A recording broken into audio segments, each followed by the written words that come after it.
Blessed solstice. I have been waiting. I have been waiting for this day for so many reasons. Oh, wait, my microphone's not hooked up. Hold on. How is this? Can you guys hear me? Good. Okay. Yeah, I have been waiting for this for so many reasons. And one of the big things on my personal calendar, so let me tell you what we're going to do today. We are going to go somewhere between 2 and 3 hours, and there's really three parts to this session. So we're going to open it up in transmission, really coming into the calibration, the frequency of overflow through frequency, through speaking, through contemplating. Then we're going to go into an activation. So we're going to have like a little bio break.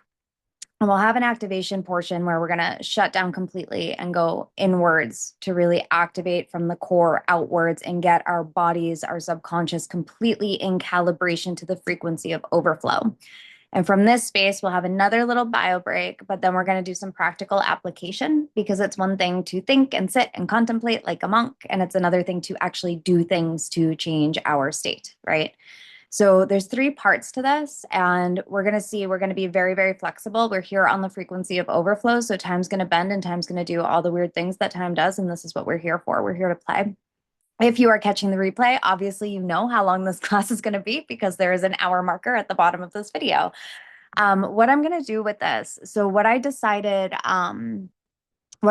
decided was I want to leave this up until the full moon.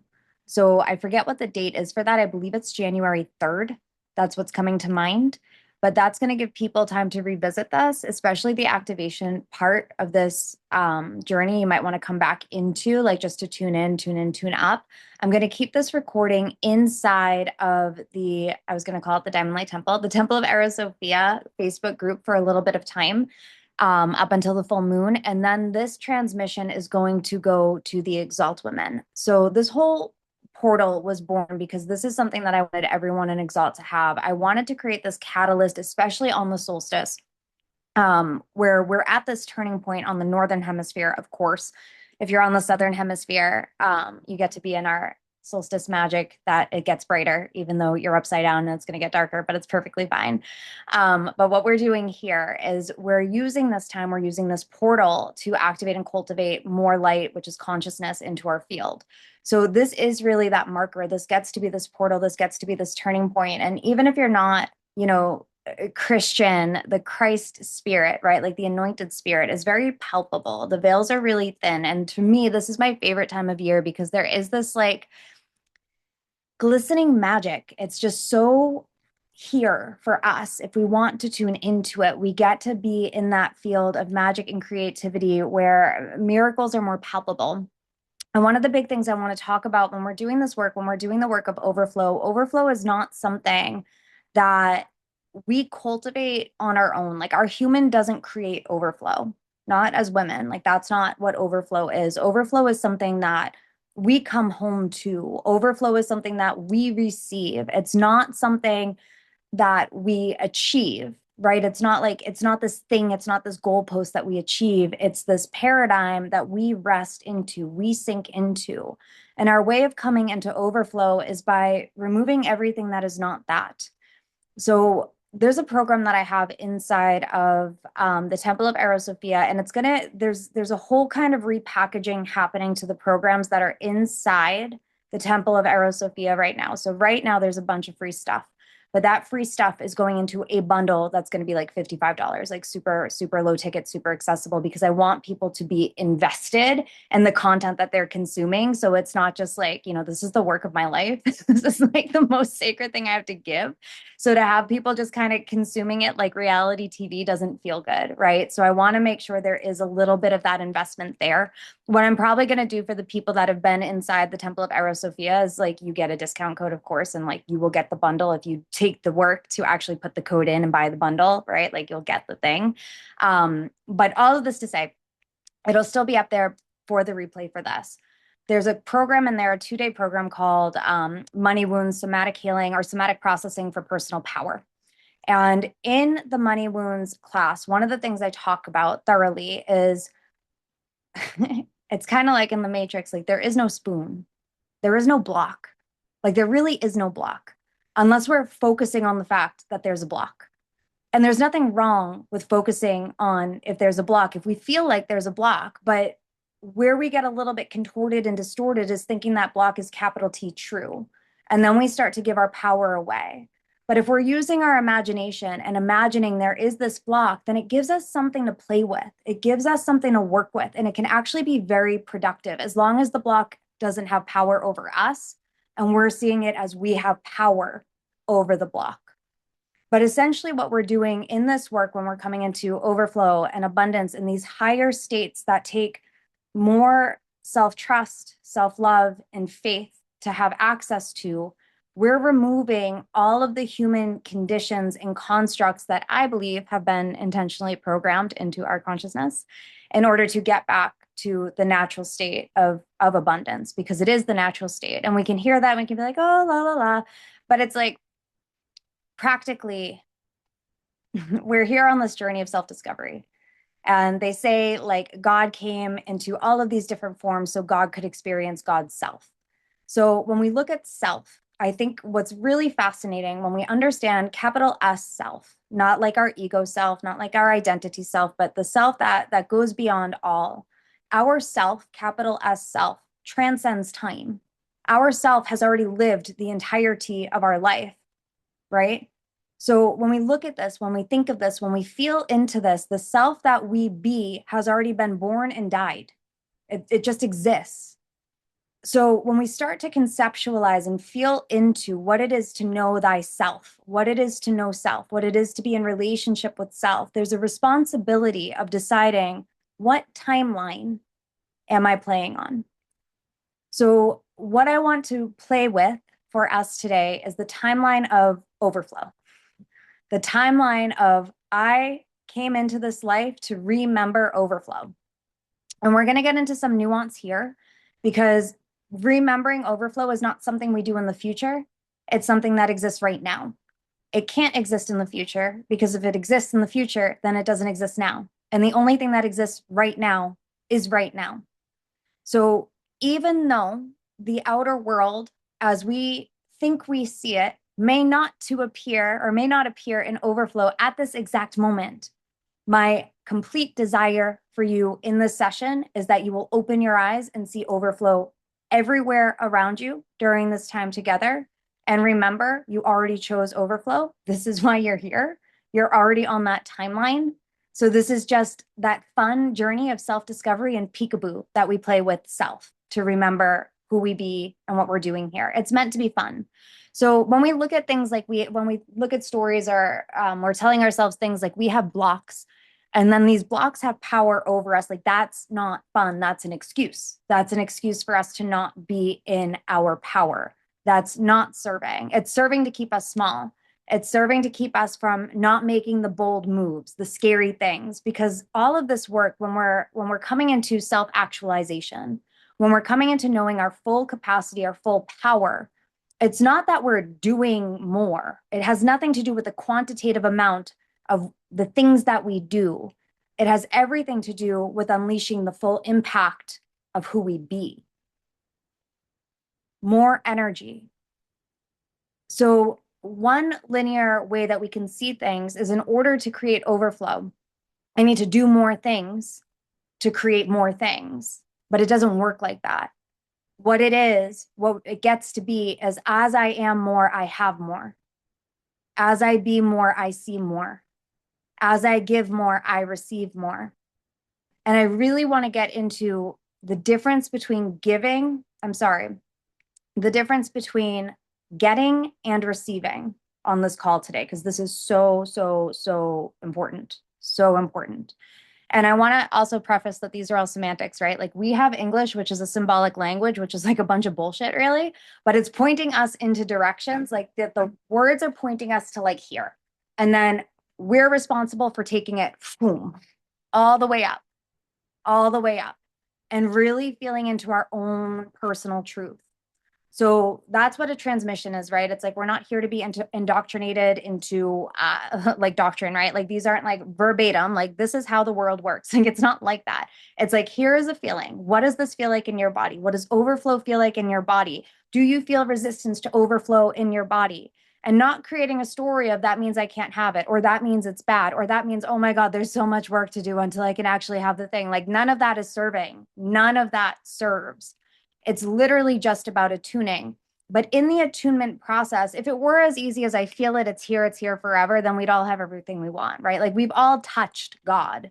We've all had these. You wouldn't be in my field if you haven't had those experiences. Like we wouldn't resonate. We've all touched God. We've all seen the things. We all know what's possible. That's why we're here. We're here because we're remembering what's possible on a greater and greater and greater and greater scale. But our work is how much control can our human pry its little cute fingers, manicured fingers, pry our little fingers off the steering wheel and allow God to take over. And what does that actually look like? Have you guys seen there's this reel. All right, so I started using the name God a few years ago. And it was a big deal because God, and it's still sometimes I'm like, is this really the word I want to use? But it is. And there's reasons for it. It's a reclamation thing and it's a personal journey. But when I say God, I mean creator, I mean source.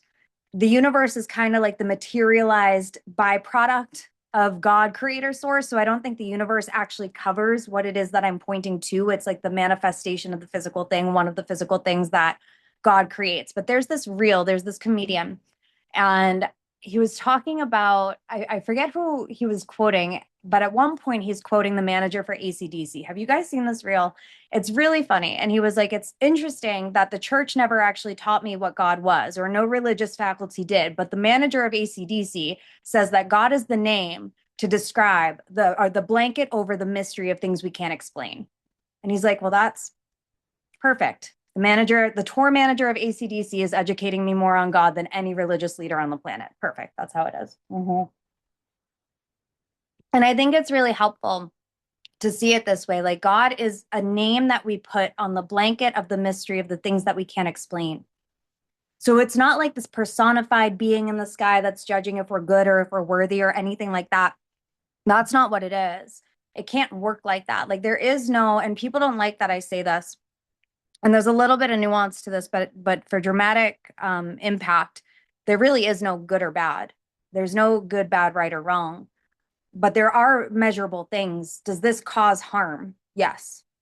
But does that mean it's bad? Well, that's, up to the individual person. There's no blanket statement, good, bad, right, or wrong. We each decide what good, bad, right, or wrong is. For a long time, I thought heartbreak was like the most evil thing on the planet. And now I understand heartbreak is one of the most expansive experiences we get to have as human beings, right? So is heartbreak bad? No. So we want to get out of that judgment hall. And we talked about this a lot in liberation and resurrection and all of the places. I'm always talking about the judgment hall where our human mind wants to get trapped in good, bad, right, or wrong. And when we're in this place, there's this aspect of us that is constantly deciding, am I worthy? Am I worthy of abundance? Am I worthy of wealth? Have I worked hard enough? Have I worked hard enough to receive overflow? Have I given enough? Like all of these things that start to be transactional. And the universe doesn't work through transaction. It's not a transactional relationship that we're in with the universe, but at the same time, there are universal laws that are true throughout this reality that we're here to experience. I don't know what's beyond this. I'm not going to pretend I do. But in this reality that we are experiencing, there are specific sequences. And again, some people will say there's 12 universal laws. Some people, like Hermetics, say there's 7. There's different ways that we break these down because we're using language to describe like felt experience. Like the language only gets us so far. But there's things that we understand, like law of attraction. And when I say understand, let me not say understand, because understand to me kind of relates more to the mind. There's things that we know. Our heart knows, our body knows, we feel law of attraction. We feel law of resonance. We feel cause and effect. We feel duality, polarity. These are things that just exist no matter what we like about it or we don't like about it. They just exist beyond our control.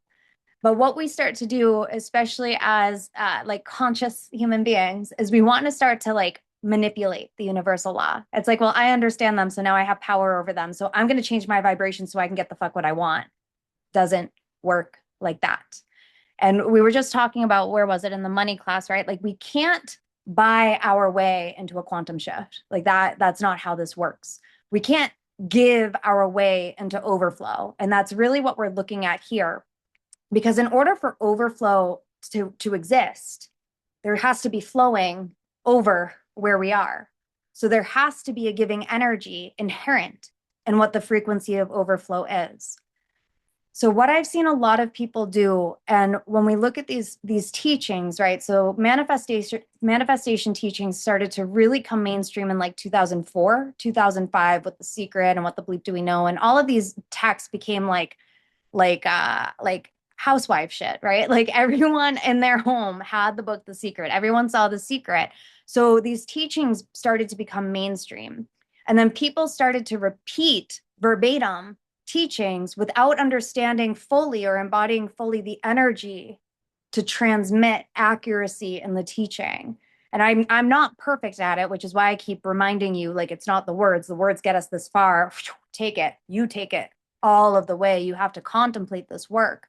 So as much as we can say law of attraction, my vibration attracts what is like to me, that sounds good, like in the brain, like it feels like it makes sense. And then it's like, well, if I start to change the way I act, then I'm going to start to change the way the world responds to me. But if an aspect of that is performative, if it's manipulative, then that's the energy you're actually putting out into the universe. I'm going to manipulate God. I'm going to manipulate the universe.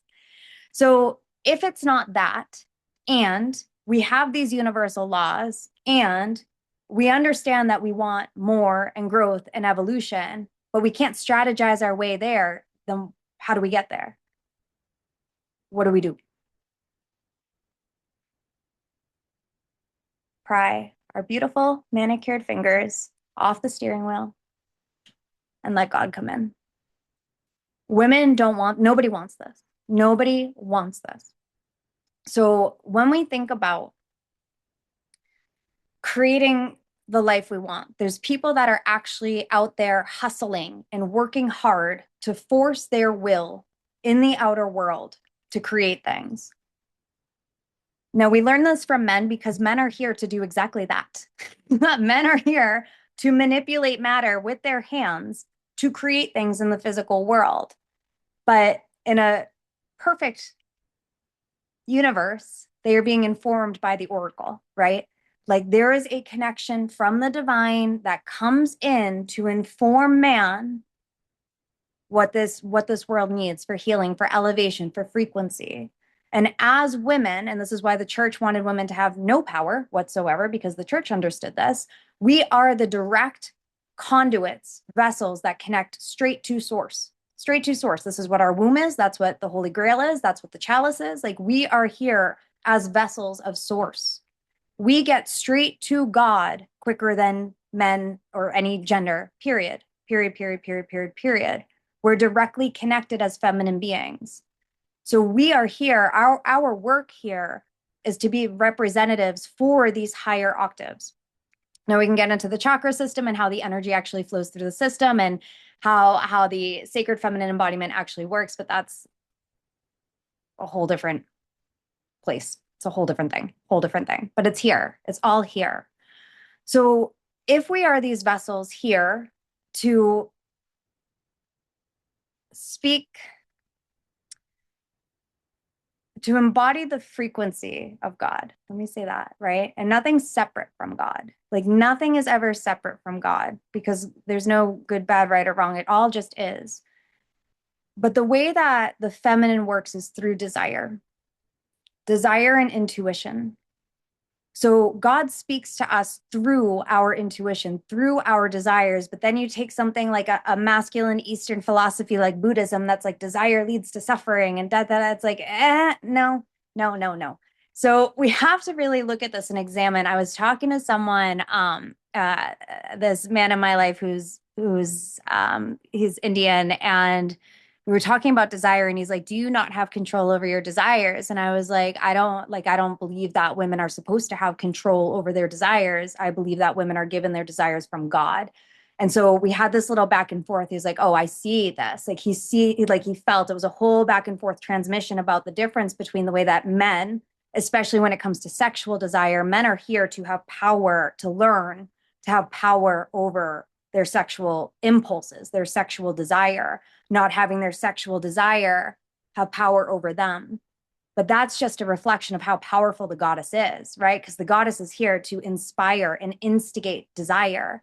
So the man that can meet us, who has command over his sexual energy, while we have command over our desires, or we're channeling and in service to our desires, like that's a union that's beyond words, beyond words. So a lot of the quest that the men are on in this lifetime and many lifetimes is to have power over their desires. But us as women, we are here to give ourselves fully into the insatiability of our desires and to know that we have no limits. We're not meant to have limits. We're here to experience what's limitless.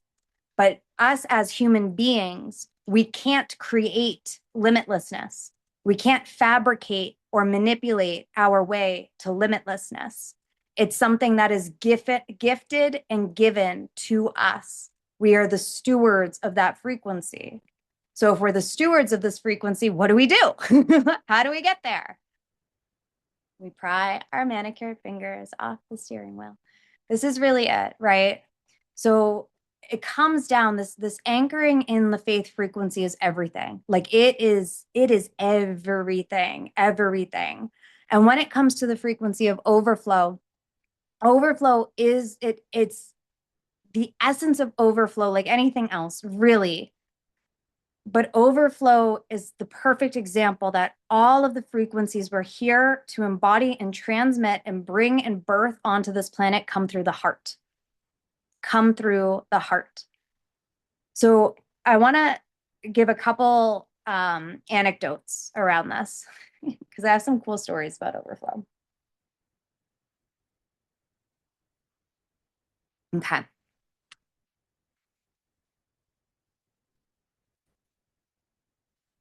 If you're catching the replay and you don't know who I am, hi, I'm Nikki Ananda. Welcome to my world.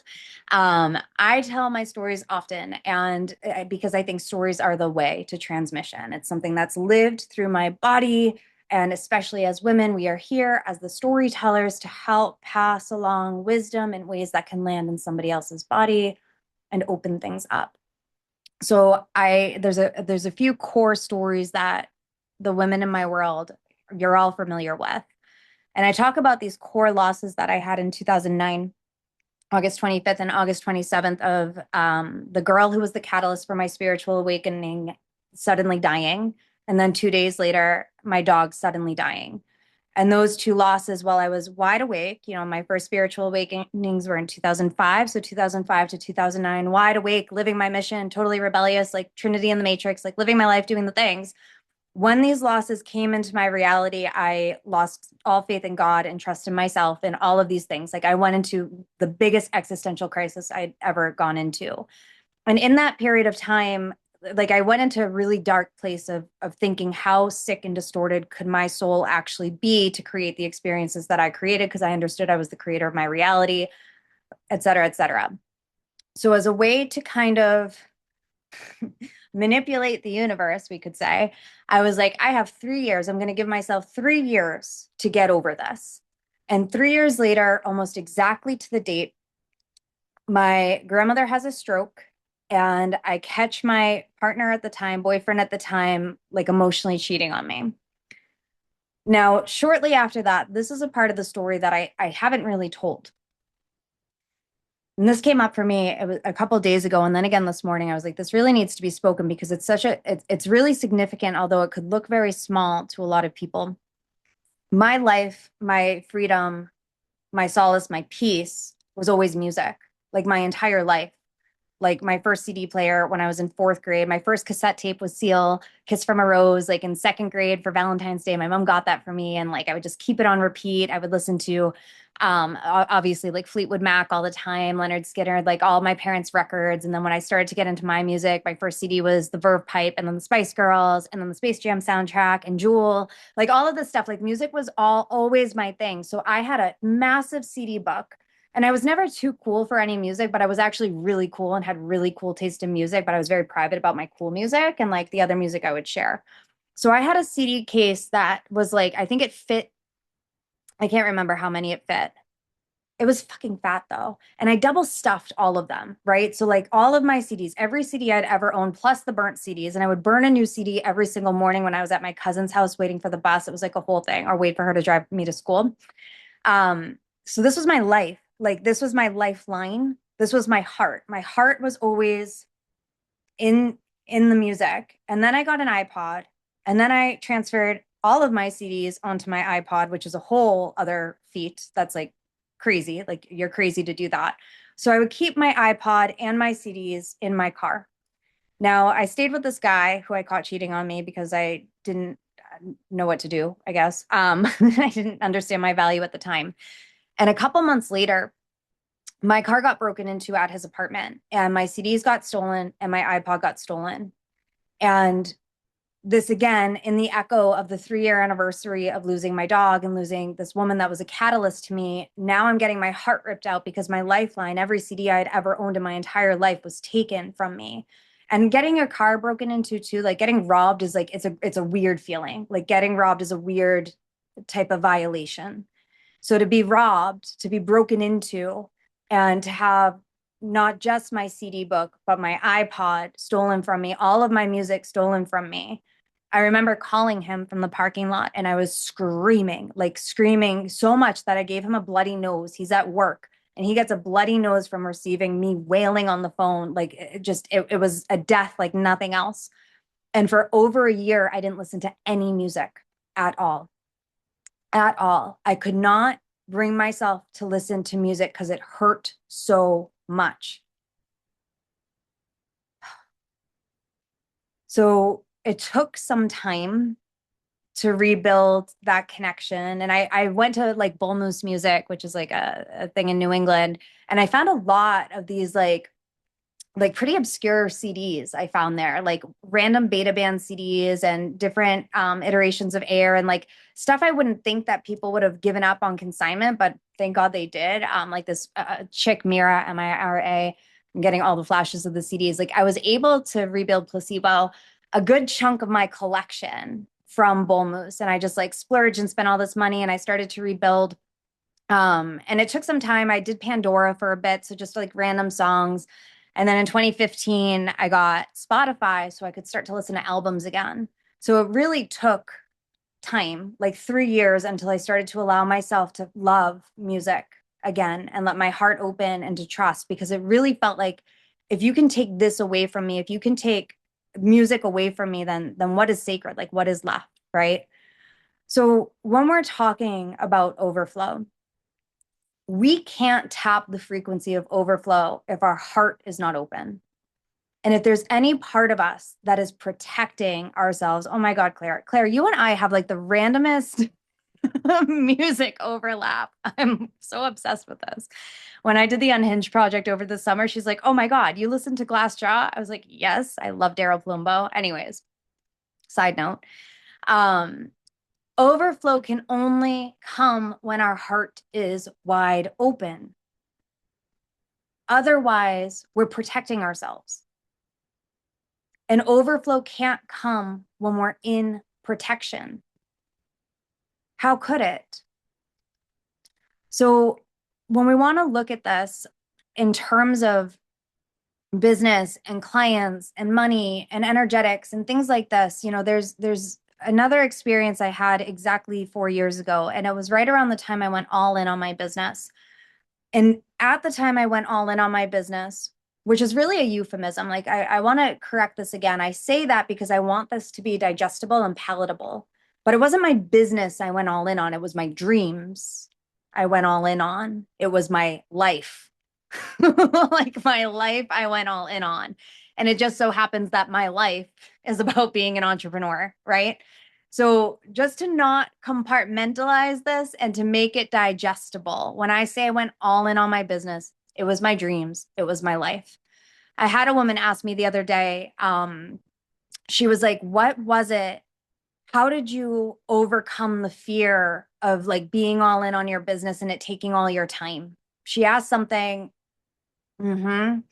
She asked something, yeah. And Erica, Erica's story. So she said, me too, 4 years ago, I went all in and bought the land.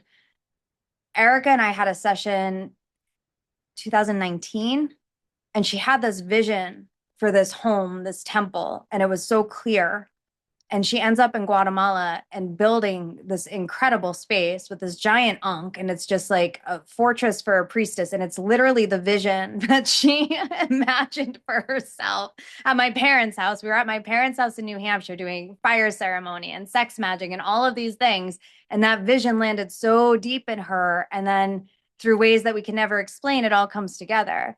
Now, if Erica went and tried to control that vision and manipulate it and force it and hustle her way into making it happening, like that would not have been a pleasurable experience. But it's not that. And I want to be clear, when I say not hustle, it's not that we don't work. Yeah, we can try that. It's not that when I say don't hustle, like we're not working, like we're putting in the effort. But exactly, I had to surrender. But we're putting in precise action. It's very precise action that we're putting into the field. We're not grasping, we're not controlling, we're not manipulating. We're creating so much spaciousness so God can speak through us, through our desire and through our intuitions. That's what we're doing here. We're creating space so we get the guidance, because whatever our mind wants to come up with, it's not going to be the thing. So what we try to create, again, like that, the thing, like our human thinks that we can create X, Y, and Z. Our human has an idea of what it wants, and then it tries to strategize. It tries to do the things. And that's very human. It's very masculine, but it's so limited. So then we start to play with this idea of co-creation. Okay, call and response with the universe, call and response with the universe. And here we're more informed about universal law. Here we're exploring and testing the field with universal law. But there's a whole other level to this, which is how do I hold and ground my power while living in faith? So the faith frequency itself, again, open heart. We can't do any of this work without an open heart. So whatever it takes to keep your heart open. So when this woman asked me, was there something that, like, what did you have to overcome to not, or did you have to overcome this fear of time lost? And it's like, no, because it's not like time is the illusion. It's not about time. It's not about time invested. It's about I am all in. And when I'm all in on life, all of the time matters. Every second matters. This doesn't mean we don't get to have our Netflix days. Like I love my bed and Netflix binging. I have, oh my God, I'm watching the Taylor Swift documentary right now. I've never been a Taylor fan. I couldn't name like 3 songs of hers. It is so phenomenal. This woman, talk about overflow. Talk about serving a mission bigger than life, and with kindness and integrity and softness and like feminine power. Like, oh, I'm covered in bumps. I used to think she was demonic. I don't think so anymore. I think she's like on it. So I want to put that there. Okay. Overflow does not mean no loss, but a consistent engagement of listening and communication. I love it when I get a desire and follow it and cross paths with wonder, magic, and beauty. Yes. Yes. Yeah. I also changed my view of Taylor Swift. Yeah. Yeah. Whatever. She might have had a dark period and maybe she came into the light. We don't know. She's integrated some powerful feminine codes, and I respect her work. Same. And previously, there were a lot of pain frequencies, which I think triggered a lot of people, but I think she's on like an integration and empowerment thing. So I feel Yep. Yep. She's on it. She's on it. All right. So let's talk about Overflow in terms of Taylor Swift. So in this Hulu documentary that's on here,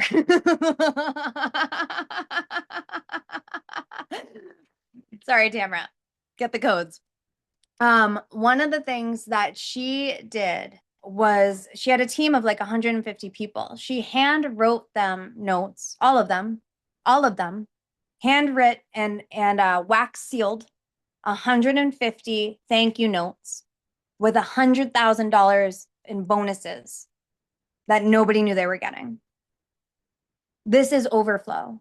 And she would go on stage every single night knowing that it is about the audience. It is about her fans. It is about their experience. She is there to serve her fans.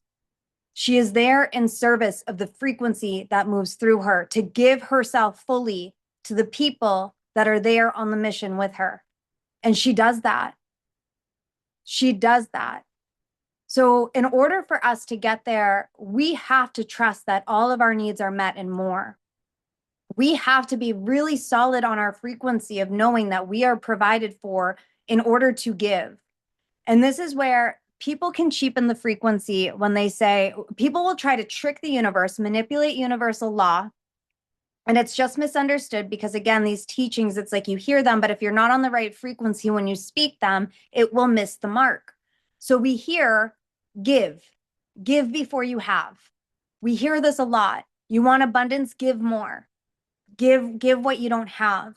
But if you're doing that, if you're giving from a place of not feeling like you have enough, and you're giving out resources, you're going to feel depleted. You're going to be over giving on a frequency that leads you to depletion, which is very different from feel solid. Look around and notice that you have more than most people.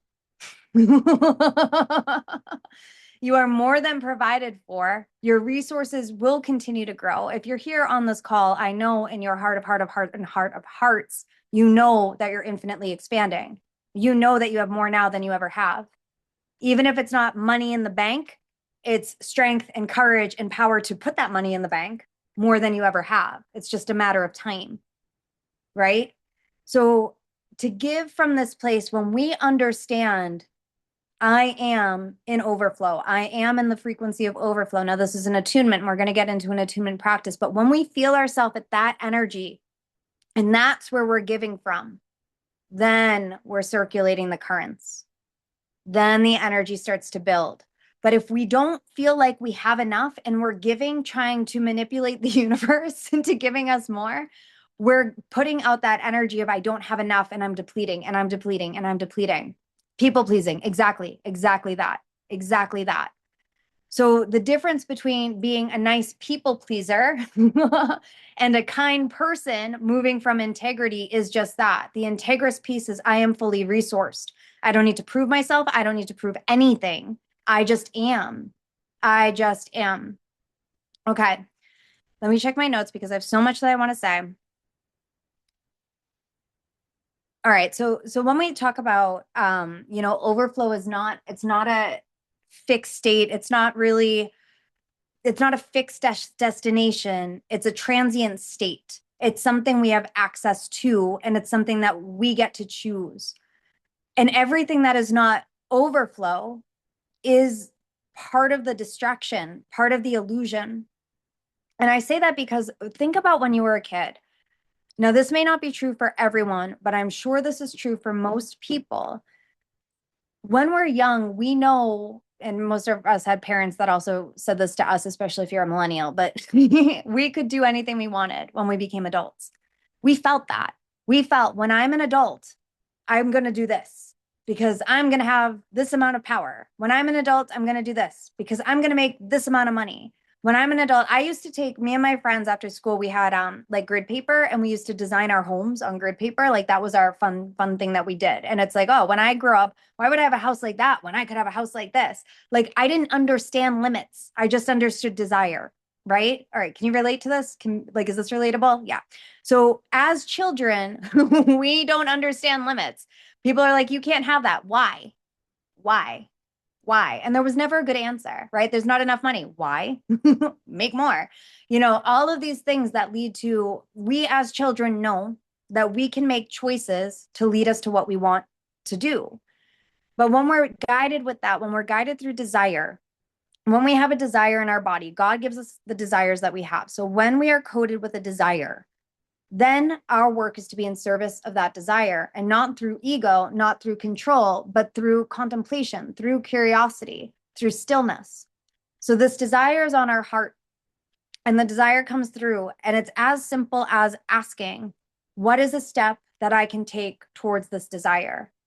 So, say you're not in the frequency of overflow, but overflow is where you desire to be. It's as simple as God, universe, source, creator, opening it up. Like we open these words, like words actually change the field. So we're not just saying them in the head like we're reciting a script.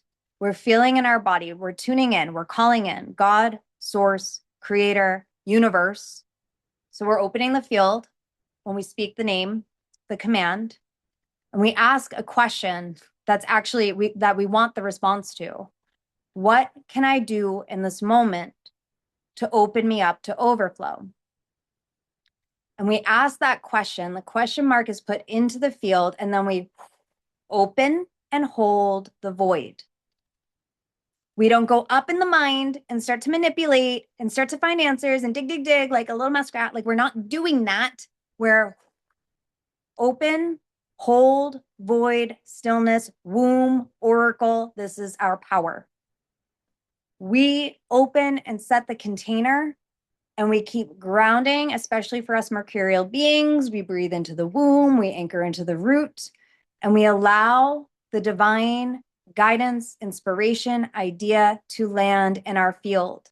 We don't seek it. We're not seekers, we're receivers. We receive it, and we trust in the timing that it takes for us to receive the thing.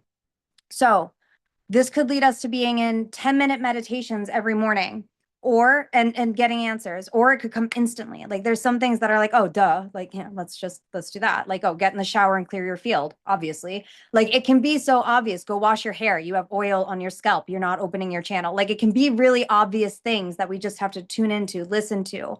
And then it can be something like it can take 10 minutes of sitting in the frequency and then like no real answer coming through, like literally or like clearly in the sense of words and mental stuff. But we open our eyes and we start to move and we're like, oh, I actually feel like I'm in more overflow. Oh, the mystery gave me something that didn't make sense in my logical mind, but here I am, alas. Or we can come out of a meditation or a contemplation and still not know. And then it's how long can we hold the question? How long can we hold the field? Because we're not in charge of the time. So in the currents program, I talk about the definition of power being our power is in our presence, meaning our sensual embodiment, how we are being and taking up space in the moment. Are we fully online? Is our body online? Are we here on Earth in this human spaceship? Are we here? Are we present? Not dragging the past into the moment and not dragging the future into the moment, but are we fully present here in the moment with our desires? Presence, responsibility. So our powers are sensual presence, our embodiment, our responsibility, our ability to respond. When we're present, then everything that comes in front of us, we have to respond to. We get to respond to. Do we feel that we can respond to what's in front of us? Or do we get anxious? Or do we get avoidant? Where does our attachment style come up? Or can we actually calmly, with presence, respond to what's in front of us one thing at a time? This is really key. And I could go on and on and on because especially when we're talking about overflow, overflow is overflow is overflow is overflow. We can't be 3 steps ahead when we're working with overflow. We need to be here working with every drop of water that's asking for us to respond to it. Can we do that? Do we have the power to respond to all of the things? So that means we can't be in our anxious attachment trying to control and manipulate results or responses and outcomes. And we can't be avoidant because then we're just shutting down from the whole current anyways. We have to, in the moment, respond in the frequency of what it is that we're creating. Yes, please. More, please. No, thank you. Staying open, open, open. I literally hide when I feel disrespected so that I burn shit down. One of the things in 2022, right when I came back from Egypt, there was this man in my field that invited me to do this big event. Actually, it was a pretty big invitation. Anyways, what he had said to me, it was really profound, and I quote this a lot. And he was like, all women, know they are the goddess, and the goddess is the force of destruction and creation. Every woman knows how to destroy. That's what every woman is doing. Like they know how to destroy, but it takes a true woman in her power to know how to create.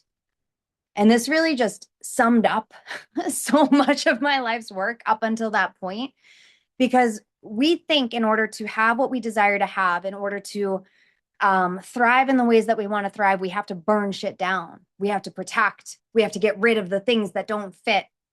When in actuality, we just have to grow and cultivate and nourish the things that we want and feed that, because the duality is always going to exist. There's always going to be duality. So if we're focusing on the things we want to burn down, that's what we're focusing on. That's what we're going to see more and more things to be responsible for. Our presence is on the things to burn down. What can I burn down? What can I burn down? Where is the block? What can I fix? What's broken? That's all we're seeing. Versus understanding duality exists. So this is all here. But what am I creating? What is it that I want to create? And in order to focus on what we're creating, we're not ignoring the fact that the duality exists. And this is the third part of power.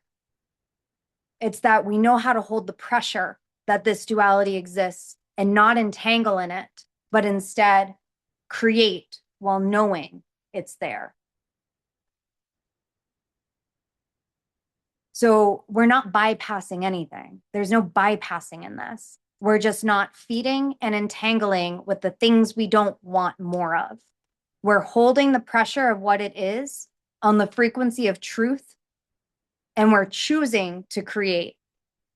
The thing that we don't want isn't above us. It doesn't have power over us. We're like seated on it and building. Mm-hmm. Okay. So summarized, power. It's our sensual presence, our embodiment in the moment. It's our ability to respond to what's in front of us. If we can trust our responsibility. So one of the things we're going to do at the end of the session after we do the activation is look at the things we can be responsible for on the frequency of overflow, like what needs to be tidied up. For me, one of the things that this week as I was preparing for this session, I was like, all right, what are the things in my field I feel that and feeling, right? So when we're talking about divine guidance, when we're talking about like intuition, it's not heady. It's not like, okay, let me think, let me make a list of things that I can do that are going to create overflow. It's like feeling in my field, like what is the thing? What are some things I can do that help create more space for overflow? And one of the things I thought of is I used to, like a good Virgo in one line, be on top of all of my emails and all of my messages like the day they came in. And that felt really good for a long time. I don't do that now. But I've gone a little bit more to the lack, to maybe I wait a little bit too long to respond to some things. So before the new year, I have an intention of going through every single unanswered message and email and cleaning all of that up to have a very fresh template as we come into 2026. And that for me and my body feels like that is the thing. That is the thing. Now that's not going to be the thing for everyone, but we want to start to look at what are the things I'm responsible for? What makes me feel more in my power of responsibility? And when we want overflow, when we're tuning into overflow, we're going to get overflow. There's no limit to it. So when overflow comes in, the question that we're telling the universe. Now, my mentor gave this example, and this was really powerful for me. When she put it this way, it just clarified a lot. But it's the difference between us, overflow, and abundance. The difference between us trying to build every single thing brick by brick, step by step, and controlling the things that we're bringing in. That's very limited what we can do. That's hustling. Like that will be hustle. Versus opening up to God and being like, bring me abundance, and I will make sure that I remove and release the things that I don't want in my field. Because abundance is abundance is abundance, and abundance is abundance. It's overflow of all things, all duality. So we are expanding our capacity for duality. The part of us that wants to control and build brick by brick by brick by brick by brick is the part of us that's not living in faith, is the part of us that doesn't trust. And it's not just trust in God, it's trust in ourselves, it's trust in our power, trust in our responsibility. So to rise up into overflow is to have more power. To have more power is more presence, ability to respond, and capacity to hold pressure. So this is what we're growing. We've been sold this idea that the dream life is to live relieved of pressure. We've been sold this idea of seeking comfort and safety in our nervous system, but that's not it. That's not aliveness. That's death drive, right? So Freud will talk about death drive. And death drive is when we're seeking the things that actually take away life force energy, when we're scrolling on our phone or numbing with Netflix instead of enjoying a binge day every here and there, right? Like it's the difference between dissociating from life to catch a break versus consciously resting and aliveness. But we're so conditioned to seek the relief, to outsource, to let that pressure out, that we're not expanding our capacity to hold more and more and more pressure. So when we talk about in the return of the energetics of ROI class, there is one of my favorite sessions inside of the priestess membership. And in it, the whole concept of this is holding the pressure of the investments that you've made. So it's not like we're just throwing money out into the universe and saying, well, I paid for this, so I'm going to get an ROI. It's holding the pressure of if I invested in this, who am I becoming because of this investment? Because money is power, it's an expression of power. So is beauty and sex appeal and You're sexuality. so sweet sometimes. These are expressions of power. So when we're able to hold more responsibility, more presence, capacity, more pressure, when we're holding all of this in our field, then we're going to attract stronger currents of money. We're going to be able to hold more radiance in our field. And this was one of the things when we did the currents class, one of the big things that came up was the unwanted attention. Well, if I'm more in my sex appeal, if I'm more beautiful and these like men are coming up and they're being disrespectful, it's like, well, there's a few layers to this. It's like what makes them disrespectful? And I go so deep, like that Q&A and that question specifically going into, the feminine's gift is to overflow in beauty. Like this is what we're here for. We're here to be admired and adored. We're here to bring beauty. We're here for men to see the pleasure of our existence. So when we want to start to protect that and be like, well, no, only certain people can enjoy my beauty. It's like, well, that's not how God works. Like this is a God-given gift versus creating and manipulating and plastic surgerying your way into a standard of beauty that's like artificial, right? It's very different from the God-given radiance and attraction field that comes through. When we're in the overflow of that energy, we're going to get all sorts of attention. So we don't want to start shutting ourselves down and dimming our light because we don't want negative attention, quote unquote, whatever that is. That's not the way. It's not about shutting our field down. It's about knowing that we can remain open and say no. And we go into this also in the Art of Consent class in the Priestess membership. So I'll put all these portals here so you guys can go back and reflect if any of this comes up, because we're here for overflow. But in the Art of Consent class, it's the same thing. It's like, how do we remain open with a no? How do we say, no, thank you, and stay open? Because the second we start to protect ourselves, protect our time, protect our hearts, protect our energy, we're out of overflow. We're no longer in overflow. For overflow, we need to trust our capacity to be able to say no, to advocate for no while staying open in our field, which means we're going to get hurt, right? And getting hurt isn't bad. Pain is not bad. Heartbreak isn't bad. All of these things inspire growth. It's part of the human journey. And we get confused because we're these like, why spiritual beings having this human experience? And we're like, why do I have these human pains? Blah, blah, blah. Why does my back hurt? Like, it's all this stupid human shit that we have to deal with all of the time. But it's part of it. Heartbreak is part of it. So if we can allow ourselves to keep the feeling body open, that's essential. That's key. So coming back, when I was talking about when I went all in my business 4 years ago, one of the big things that needed to shift, and Erica, I think you'll appreciate this too, was I needed to shift the people I was working with. And there was a woman I was working with, I had worked with for probably about 3 years. And She was heavily coded with trauma, and we did so much incredible work over the years, and like in and out, like she'd come in for 3 months and leave for 3 months, come back for 6 months, you know, in and out for 3 years. And in December of, it was probably December 7th of 2021, this is how my brain works. It was right after my grandmother died, and I was driving home. I was in Texas when my grandmother died, and I was in New Orleans driving home, and this client that I was working with, she had this habit of messaging me, voice memoing me before I had boundaries about what voice memos are when we work together. And she would be driving in her car and just rant for 15 minutes while beeping at people and all of these things, that it was like such an intense experience for me and not like a good use of time. It was like she was just venting out.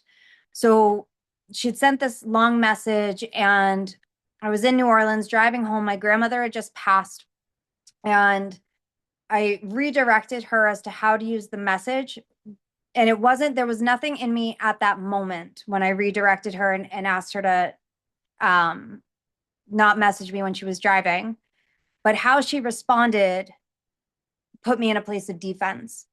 And then I responded defensively to her defense. And then it became a not good situation that ended up with me having to say, you know, a couple of days later, if she didn't stop, it became a harassment situation. I said, if you don't stop, I will have to get the cops involved. It was like, it became a big thing. But it was heartbreaking because this is someone that I had many years of a relationship and trust and connection with. And then to feel so betrayed, I'm like, my grandmother just died, and you're not giving me the grace that like I got defensive, and I'm apologizing that I got defensive, and you're not letting me be human here. Like, you have me on this pedestal, because that's what we do when we're in trauma. We pedestal people. It was a whole thing. And this experience like really hurt, like really made me question and shut down my heart quite a bit. So I became protective about who I let in my field. And it took years until I could start to really open up fully again. And then I could open the Priestess membership, the Exalt Mastermind, and start to hold groups of women again for the first time in years. But I couldn't, because my heart was protected and guarded and shut down. So when it comes to overflow, the most important thing when it comes to business and money is that we're overflowing in our care for the people in our field. Because every single person on this call right now, I have a personal relationship with and love very deeply, very deeply. And that's a privilege. That is a privilege at this level where we're at. Every woman in the Priestess membership, there's a couple newer women that I know because we've messaged back and forth, and I know their hearts and I know our connection. Like, I know everyone that's in the field. And again, that's a privilege. That's a privilege I have at this time. So how to set up boundaries without guarding up the heart? The boundaries come from self-trust. And the boundaries come with knowing I'm going to get hurt. And the boundaries come with having compassion for people being human while giving myself compassion for being human too. So there's a lot of nuance in this. It's like, it's the compassion piece, which is everything. And over the summer, one of the biggest lessons I got when, you know, me and my former partner were moving through a lot of hard things was the difference between empathy and compassion. And to not entangle with feeling other people's feelings, but instead just have compassion for the human experience while holding integrity for the whole thing. It's like, we're allowed to have different feelings. We're allowed to have different emotions. We're all going to have a different story of what happened. So we don't need to empathize with every detail, but we get to have compassion for the full experience and have a lot of space for humans to be human. And as long as there's a common goal for resolution, you'll find it. But some people just want war. You know, like this experience with this client, she wanted war. She wanted to be right. And, you know, I can only apologize so much and lay myself down like I fucked up. You know, I'm the holder, I'm the practitioner, and I got defensive. I got defensive with you. Like, that's on me. I'm sorry. But that, when I said that, that became the weapon, because then I admitted to something that was human, and then that became weaponized. So that set a standard of the type of people that come into my field, and I have discernment. And another part of this, honestly, and again, on the right frequency, this will land, but not on the right frequency, it could be very misunderstood. But the price point also filters out the people that aren't meant for you. Because when that price point is aligned to who you are and holding a value standard, it's going to be a stretch for the people coming into your field, just as it's a stretch for you to uphold the value that you're providing. So it becomes a natural filtration system. But there's a delicate balance to that. And that's a whole, like, we have a whole month that we're going to go into that in Exalt, because there, it's not black and white. It's not like you can't say these things without having the felt experience of what the calibration is. So boundaries create our softness. If we don't have the boundary, we can't be soft. We can't soften without having boundaries. And the boundaries is something that we know and trust that we have. And it's not that it's, you know, the difference between having the armor. So we talk about this, right? It's like the boundary is not the armor that we put around our energetic field. The boundary is our diamond core that can never be touched. There's a part of us that no matter how wounded we get, well, it can't be touched. There's a part of our soul that can never, ever, ever be touched. And that's, it's like, that's kind of like the force field, because we're going to get hurt.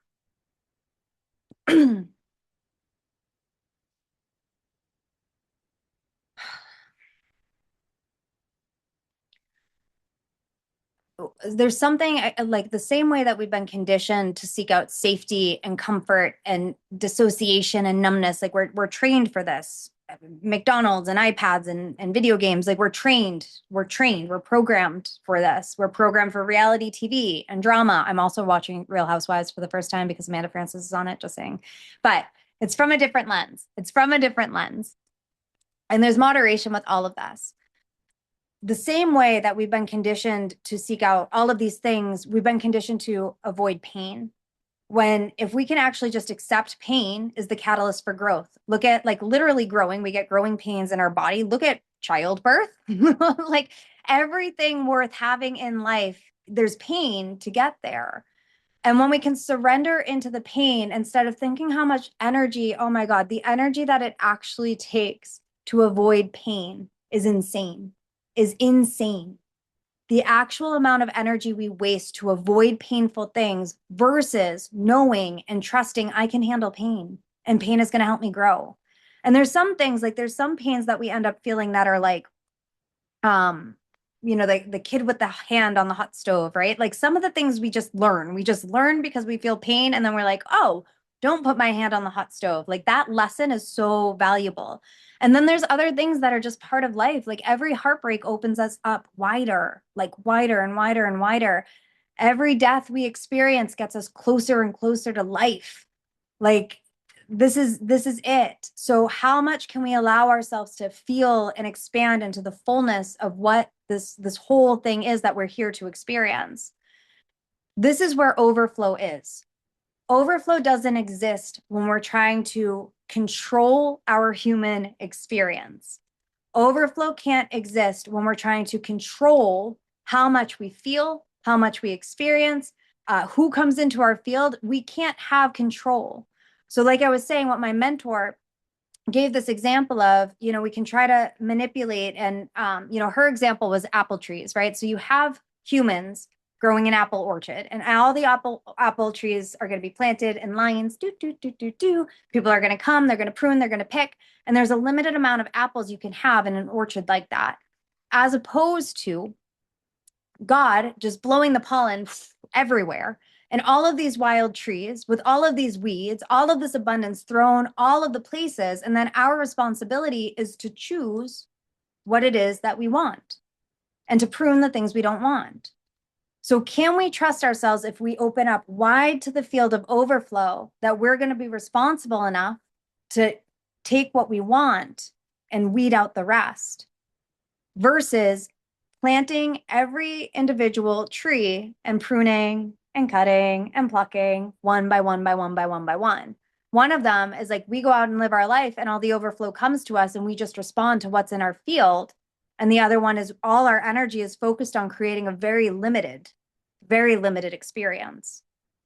So in order for us to open all the way up, we have to trust ourselves and we have to trust God, the blanket for the word to put over the mystery of all the things we can't explain.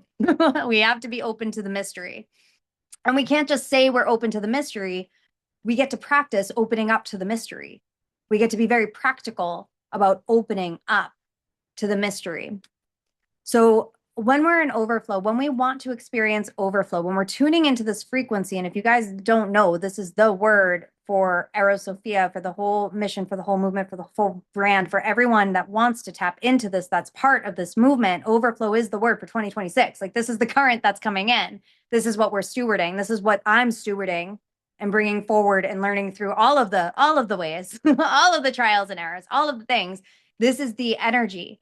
So when we're playing with overflow, our work is not to micromanage and try to build and try to create it. It's literally to say, God, meet my capacity and I'll stretch it even further. Meet my capacity and I will stretch it even further. I will continue to meet the edge.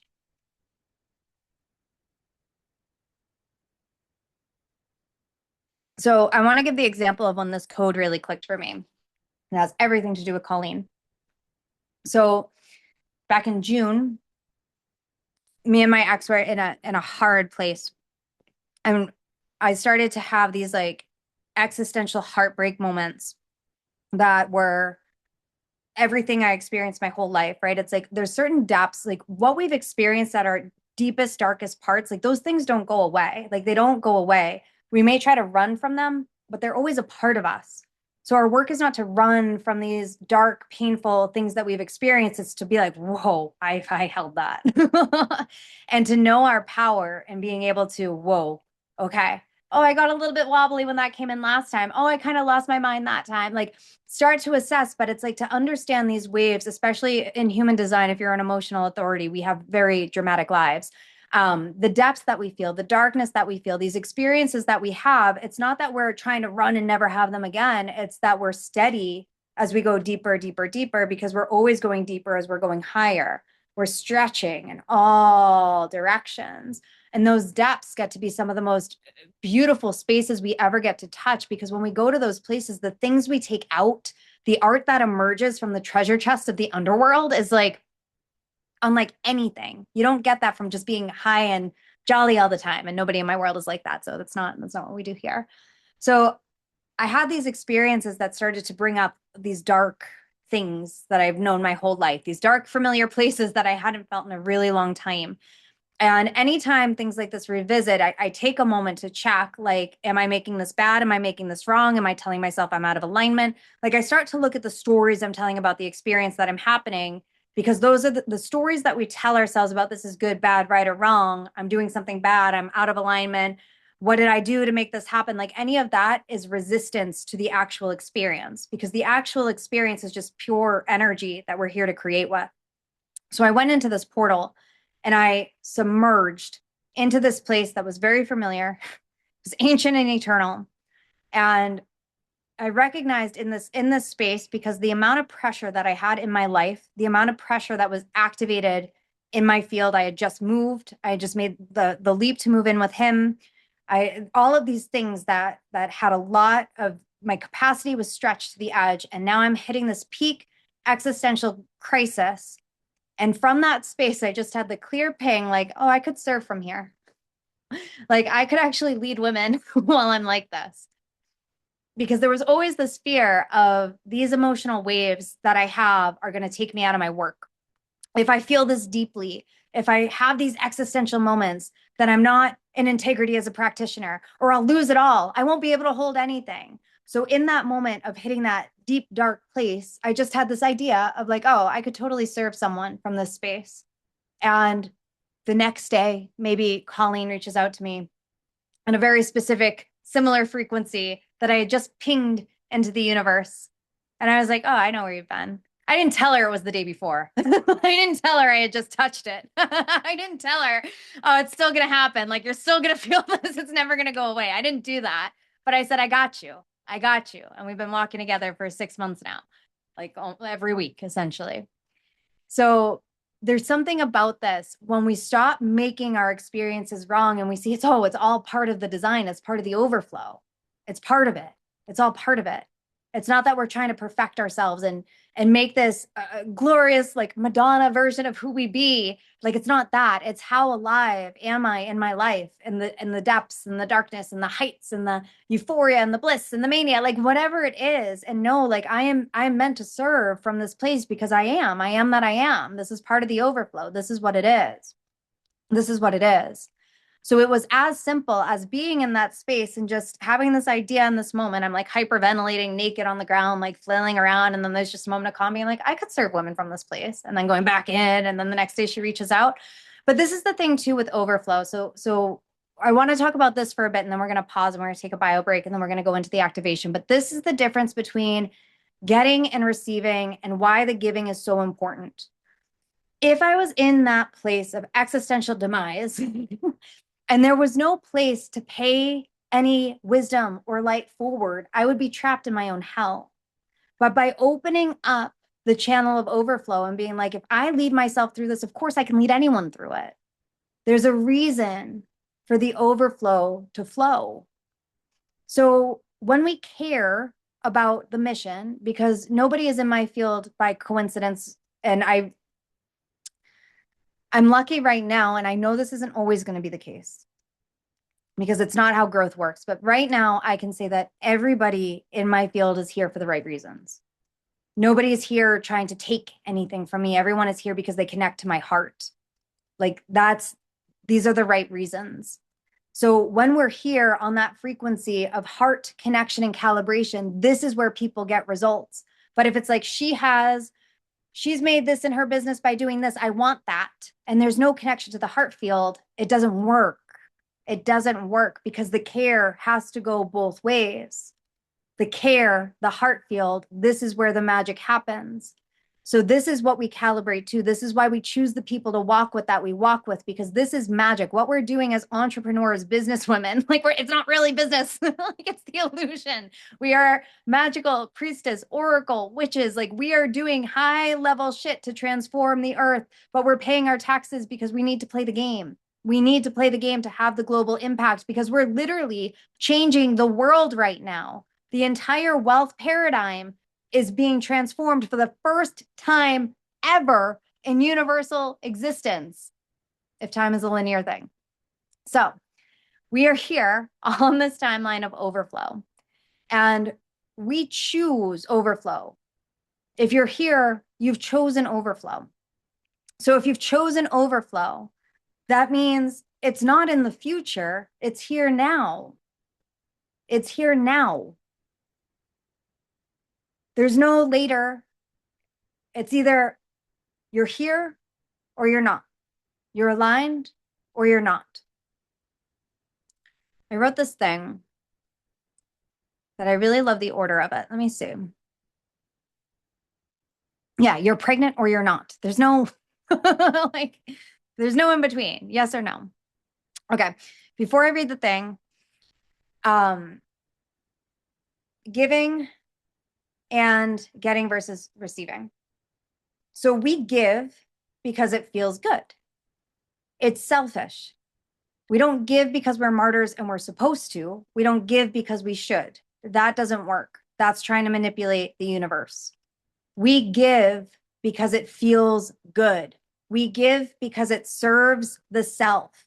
We don't give because we're trying to manipulate the universe or people please. We give because it serves us to give.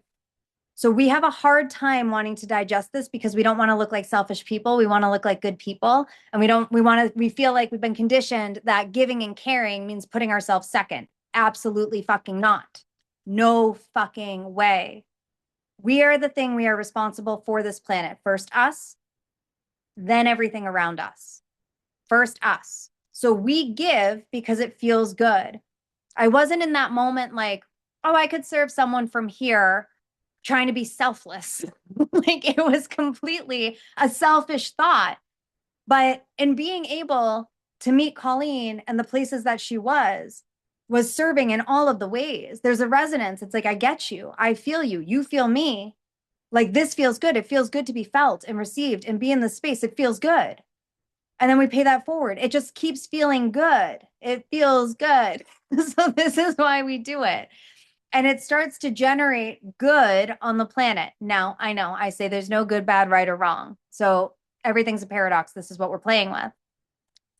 We give because it feels good. And we start to see it's not logical. We're not giving because it's the logical thing to do. We're giving because energetically we can see that this is the way. This is the alignment. And when we start to lead intuition based and feeling based and not logic based, we start to open up a whole other paradigm that when we're trying to strategize our way there, we can't find it.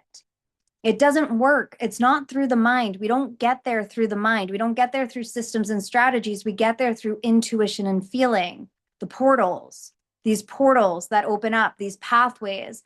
And the more we start to trust and move from the heart field and move through intuition, the more reinforced that reality becomes, and the more that becomes the default setting. So when we're in this place of giving, giving, giving, the other part of giving is receiving, giving, receiving, giving, receiving. Now, one of the things we do as women that block receiving is we've been programmed that if I am giving, then I am giving. I'm not supposed to be receiving right now. But to give is to receive. Same breath. Inhale, exhale. So we have to stretch our capacity to be able to give and receive at the same time. Now, it's interesting. I remember very specifically in my somatic sex ed training, one of the things that we studied with Dr. Betty Martin and the Wheel of Consent, and one of the things she would talk about, I believe this was Betty Martin that talked about this, was at any given moment, like in sexual intimacy, and all the keys to the universe are found in sex, like just to be clear, all of the keys to the universe are found in sex and intimacy. If you want to understand creation, look at sex and intimacy. So one of the things that in this training, I remember it's obvious, but it hit to have it put out like this, is at any given time, someone is receiving and someone is giving pleasure, but it's not both are happening at the same time.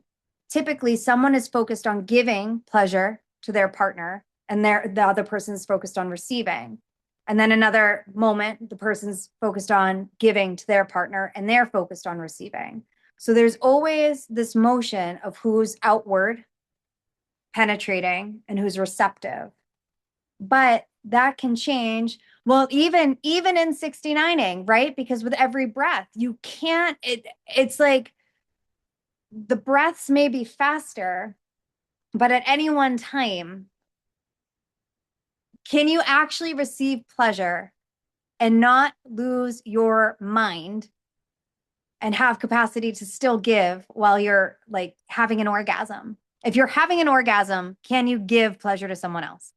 It doesn't, it's not like we're either fully receptive or we're fully giving, but it can happen so fast, right? Like the speed in which we give and receive can happen so fast.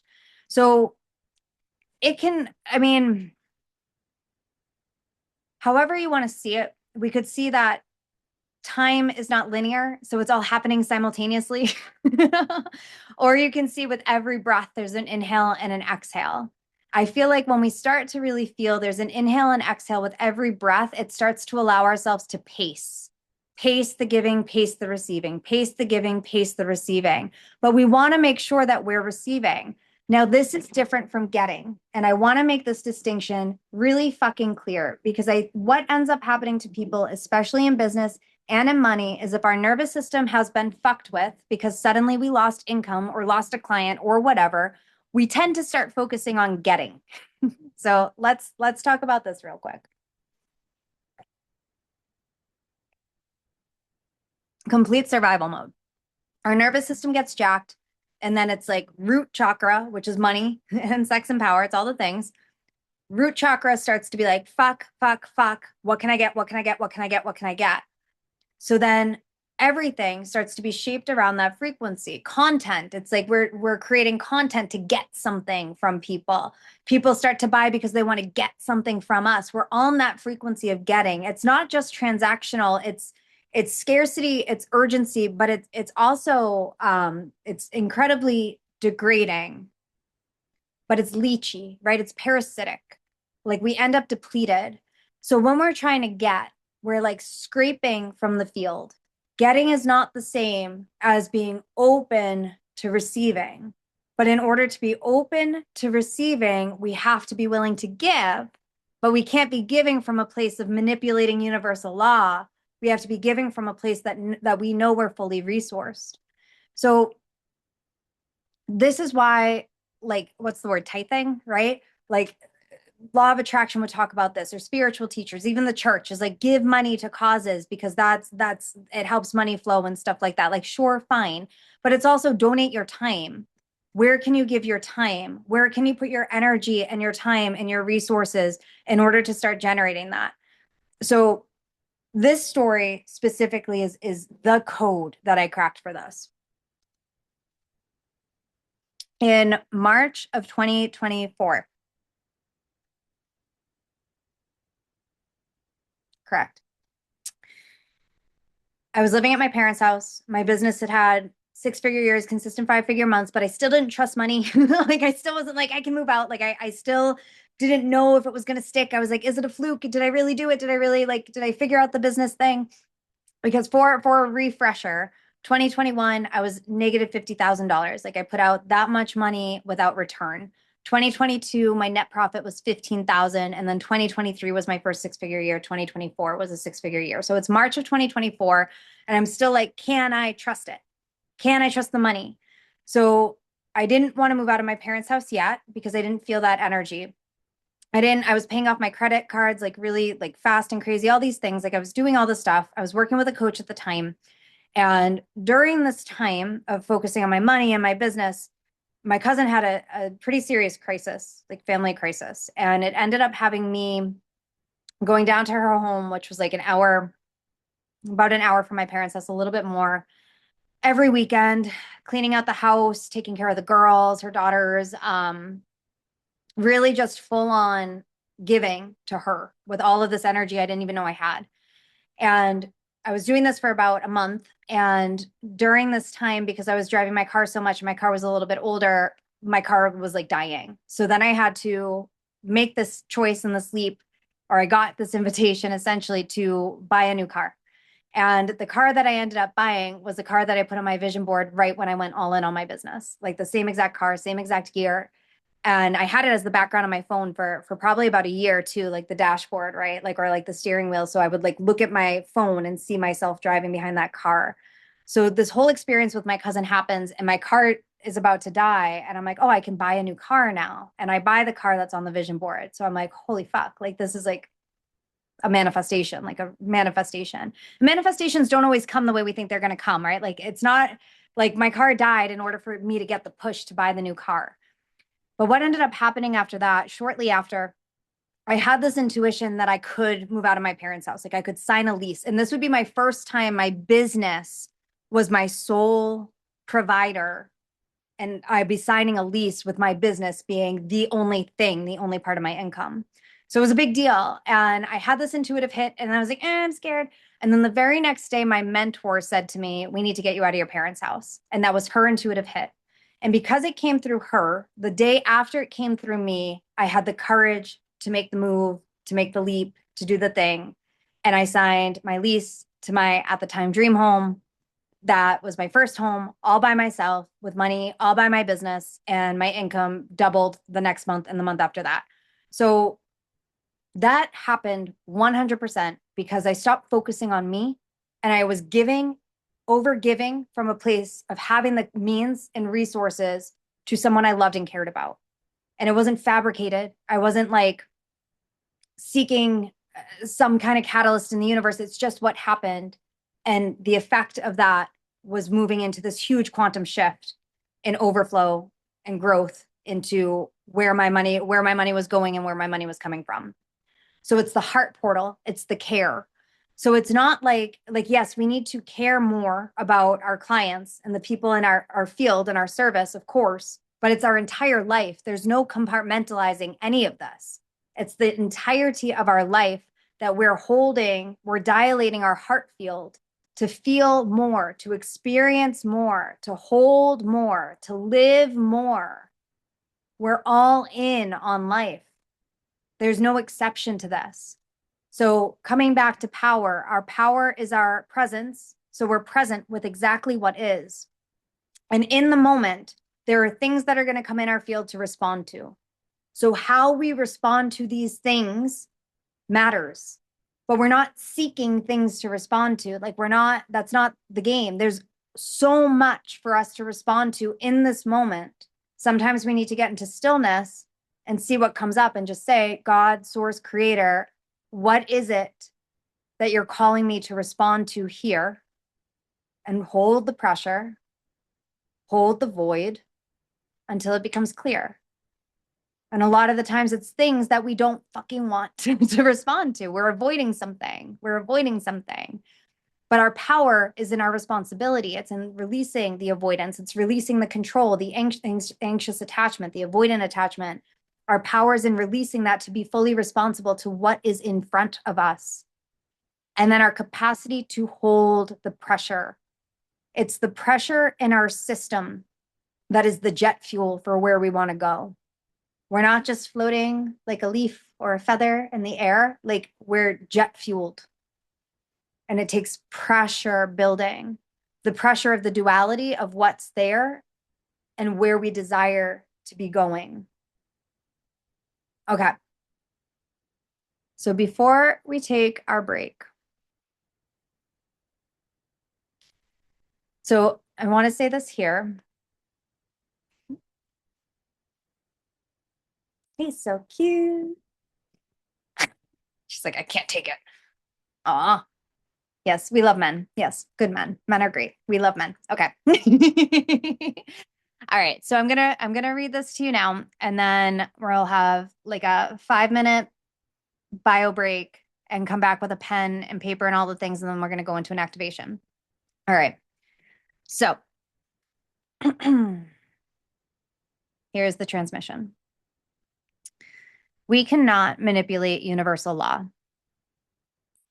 We come into the field of universal law when we allow ourselves to transcend logic, move beyond logic, and move into feeling, vibration, frequency, and resonance. It's beyond logic. If it's going to happen, you've already chosen it. If you've already chosen it, the timeline is now. It's not in your future. It's not behind you. It is now. If you're on the timeline now, then your sole responsibility is to listen for your next steps in presence. When you're listening for the next steps, you're opening to pure creative ideas that exist beyond logic. When you make moves beyond logic, you're playing in the realms of universal law, magic, and miracles. And when you're playing in the realms of universal law, magic, and miracles, you're being invited into deeper allowing, deeper receivership, and bolder action. So what I want to give when we start to come into this activation is an attunement into this place that's beyond logic. So we can get in that field. We can be in the feeling field. We can be in the frequency field and be receptive to what wants to come through while you're tuned to the frequency of overflow. So let's take a 5-minute break, bathroom, snack, grab a notebook, pen, all of the things, and I will see you at 1/4 of the hour.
Okay. All right. So I know lots of people are off camera. So if you're here, can you just put in the chat or just pop on camera for a second that we're here? Beautiful, beautiful, beautiful.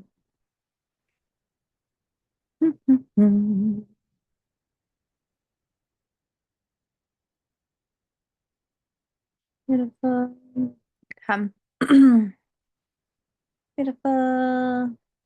Okay. So, Erica, are you here? Are you back?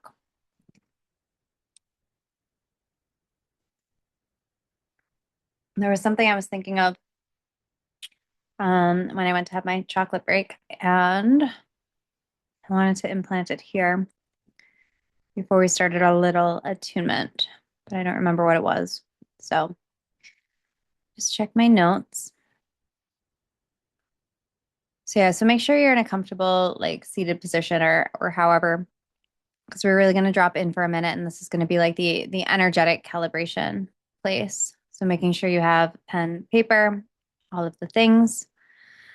So the intention of this practice of what we're doing here, of what we're opening up to, is we want to transcend the mind. We want to transcend the like human experience, the human ego, in order to feel in the body the full frequency transmission activation. So it gets in the cells, so it becomes part of the subconscious programming. And from here, when we enter the state, first, like when we touch the state consciously, right? Like we're choosing to put ourselves in this frequency of overflow. When we do that consciously, it's easier for us to come back in and re-experience it. When we start to tune into this, like making this a daily practice, which is something that I really do want to a degree. It's not like, I don't want to say it's an expectation of exalt, but coming into the exalt, which is the mastermind, right? Which I highly recommend if you're a spiritual entrepreneur that wants to take this work and actually build your life and your business on this frequency of overflow. The way that exalt is set up now, every month there's like a 6-month syllabus. And in the syllabus, every month builds on the one before it. And the first week of the month, we're going into doing the subconscious work, the reprogramming work that allows the template for a completely body-based and energetics-led model to move into overflow. So this isn't for people that want, like, there is strategy, of course, like, but the strategy is so personal. So it's you being birthed into, midwifed into your own strategy. It's not like, here are the 5 steps to $10,000 every, like, it's not, that's not real. Like, that's not a real thing. That doesn't really exist in the world. And the only reason that people can buy and sell it like that is because people believe in it, but it's not sustainable. Like the truth, the capital T true, is in our connection with God, creator, source. So the more that we can reinforce these pathways and be in these practices of coming to stillness and holding the void and cultivating presence, right? So like these aspects of power, sensual presence, being here alive in our body in the moment, our capacity or our ability to respond and our capacity to hold pressure. Like these pieces are all, whether it's the priestess membership or the exalt mastermind, like it's infused in all of the things. And when we can take steps from this place of overflow and be invested into our becoming, this is the path. The path doesn't come because we're trying to buy a quantum shift or because we're outsourcing our power because we think somebody else has the strategy that's for us. It's not about that. Like we want to be walking with the people that remind us of our own power and that we have the answers within us, because no one outside of us has answers that we don't have. We're here to reflect and be the mirrors for each other. One of the reasons that I'm very passionate about working with entrepreneurs in general is that I want to create like the most incredible community of high level practitioners. Like I care about quality practitioners. I care about quality mentorship, care about integrity within the fields and the industry. And I want to keep empowering people to not be selling false solutions and instead allowing us to be what we actually are, which are these calibration portals and these embodiment beacons of wisdom that are here to serve the collective and rise the collective through our connection to God. So that's what comes first before all of it. It's in the practice, whether it's the pleasure practice of unwinding the stress and the stickiness and the control patterns from our body, de-armoring the body in the pleasure practice, which is in the priestess membership, which you get as a part of Exalt, because this practice is foundational for all of the work, or whether it's coming into Exalt and really doing these thematic monthly journeys that deepen and reprogramming. The first month is, this is a kickstart for the first month, which is all about overflow. And it's setting the whole year up on this template of overflow. And then in February, we're going into understanding launch mastery and client attraction from this energy, from this overflow energy. March, we're going into money attraction. April is all about feminine embodiment and magnetism and so on and so on. So one of the things like we talk about, it's one thing to tap this energy. It's another thing to take action from this space. And the work is really in listening to the intuition and making the bold moves that don't make logical sense. And saying this could be really sticky, right? Like I'm not like, this isn't a manipulative sales tactic. Like I trust in your power and your choice to go where you need to go. And I'm also here to find my people that are here to grow together, because I believe in this work. I believe in this mission more than anything.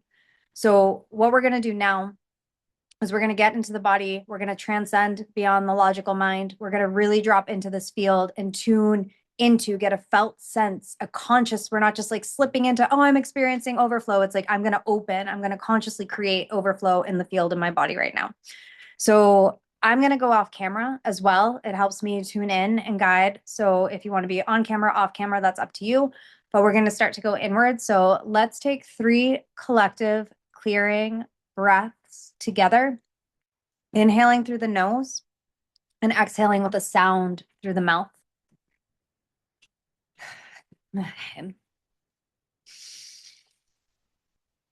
Oh.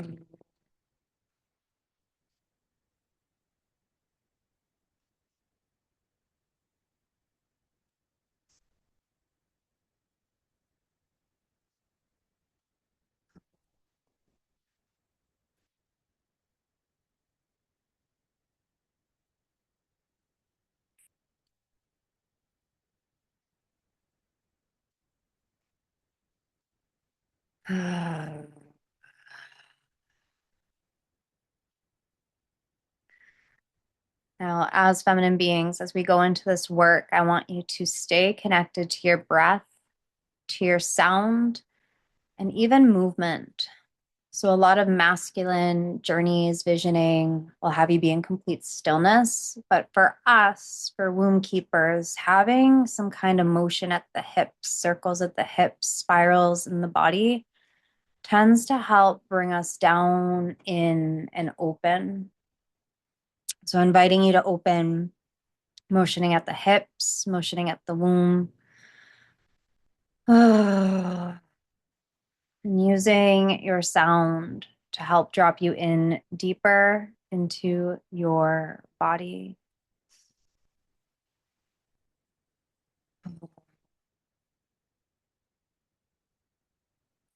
So setting the intention here to tune inwards,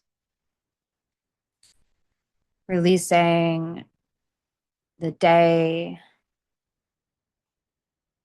releasing what has been, releasing what's to come, allowing yourself to fully arrive in this moment now. Deepening the breath a little bit more, inhaling through the nose and exhaling through the mouth with a sound, staying connected to breath.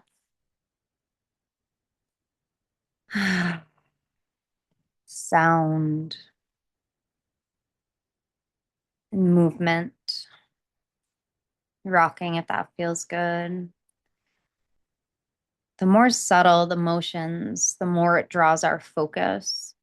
So even playing with that, how subtle can you spiral the energy in your womb to draw your attention in, grounded in the body, bring your awareness inward.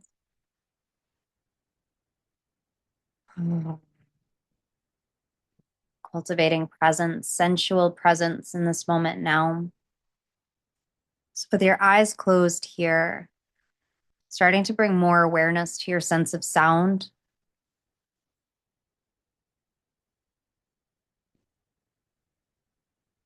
The element of ether. What do you notice with your ears?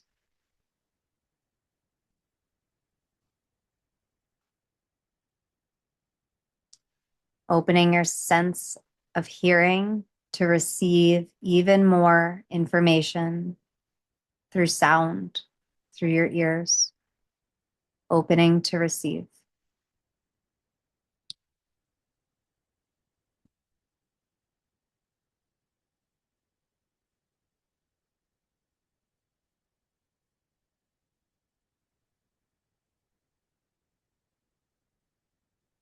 Coming now to your sense of smell, to your nose, bringing awareness to your nose.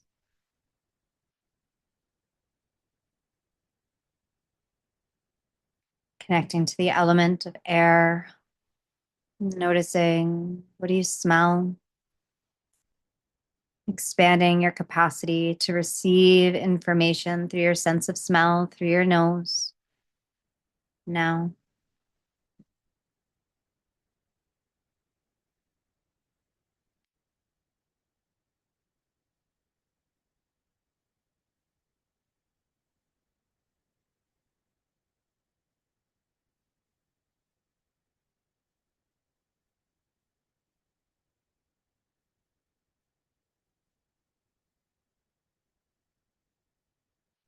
coming to your sense of smell or taste, sorry. Coming to your mouth, the element of water, your sense of taste. Opening up to receive even more information. What do you notice with your mouth? What do you notice with your tongue? What do you taste?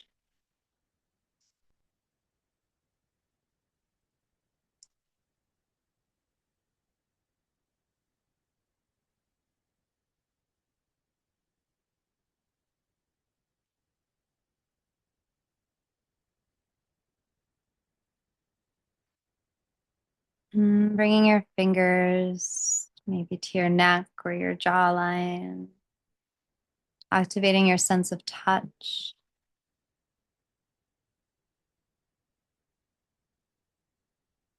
Element of earth. What do you feel? What do you notice through your nerves, through your skin, through your fingers? How can you soften and open to receive even more of your touch?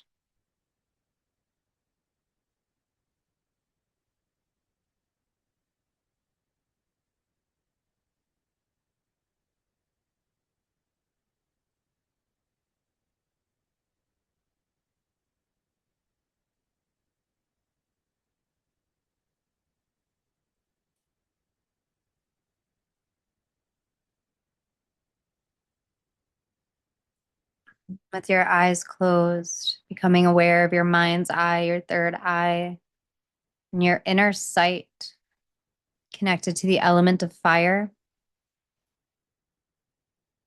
What do you see with your mind's eye?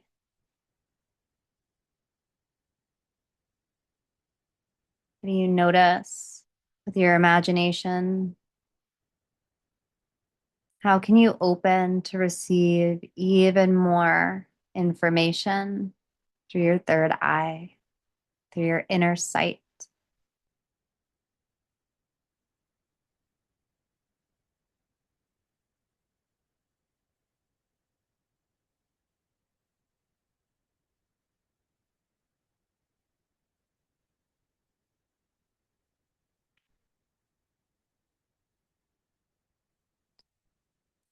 Feeling the connection and activation of all of your senses, your sensual presence, the aliveness in your body, centered, grounded here, now.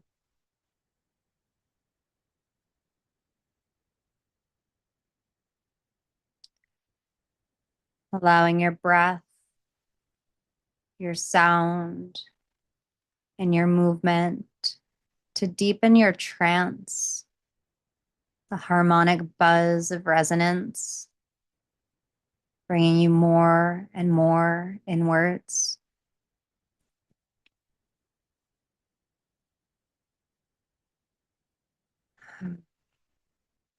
Using the exhale to release any tension, any buzzy energy, any mental energy. And coming deeper with sound, the resonance of your vibration into the moment, into your body, into your power here, now.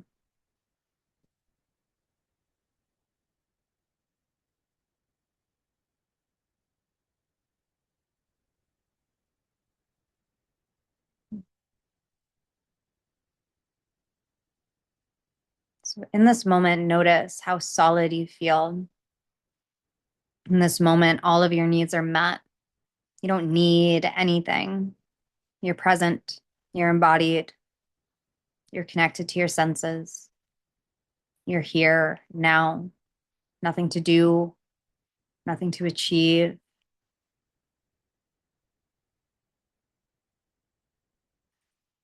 Just breathing the breath of life.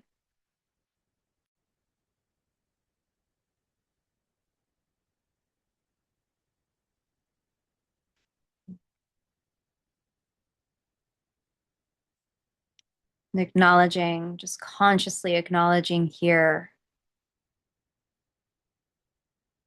that everything you could possibly need exists in this moment now.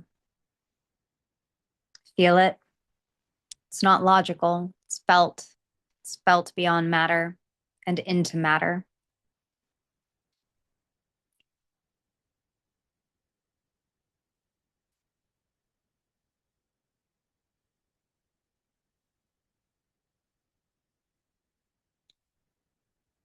As you're breathing this awareness, this solidness into your body, into your being, into matter, notice any places in your nervous system that want to fight against it. Notice any little sparks of scarcity programming. Don't go hunting for them. Just notice, is there any place in my nervous system that can soften into knowing all of my needs are met? So giving your nervous system some space, some time here to calibrate to the exhale of what it feels like to be supported, fully supported in this moment with your breath in your body, held in time space, here, now.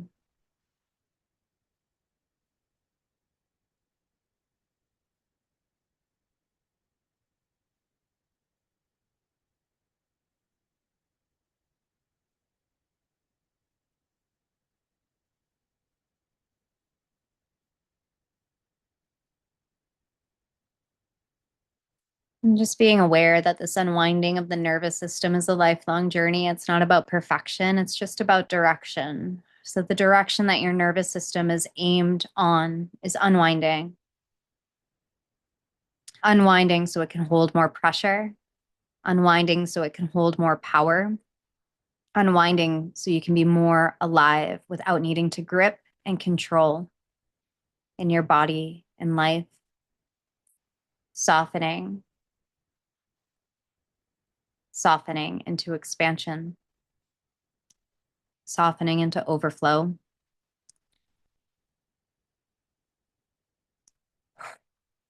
Breath, sound, movement, deepening your presence, deepening your embodiment, deepening your aliveness here, now.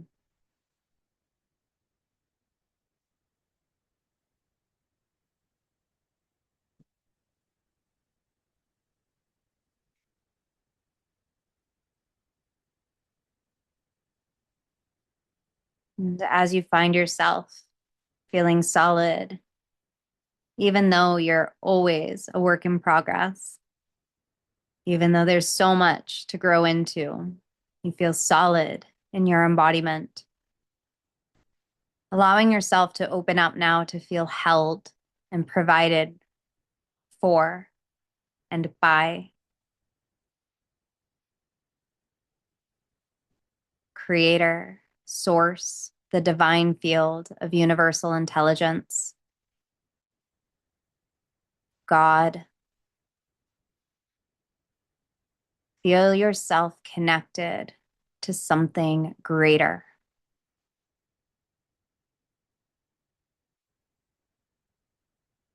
Allowing yourself to melt down the armor that separates you from life so you can open to receive all of life given to you by Source, Creator, the universal field of divine intelligence, God. Feeling the resonance and interconnectedness of all things.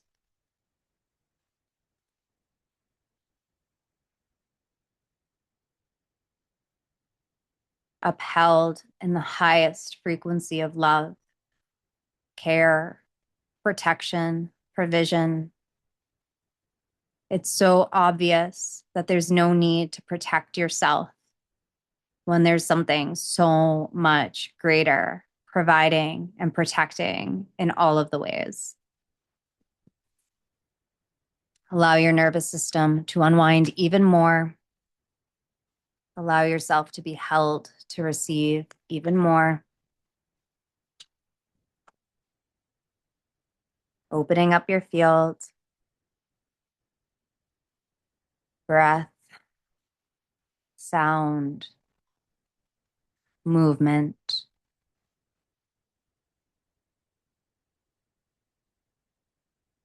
Expanding your awareness, your consciousness, your presence, your power.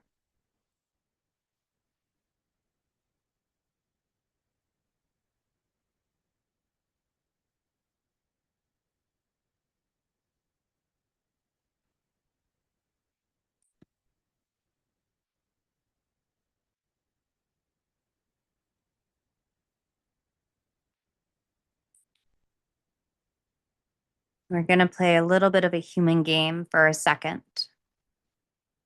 So we're not going to identify with what we're going to explore, but we're going to look at it. So in your body, I want you to imagine what it feels like to not have your needs met.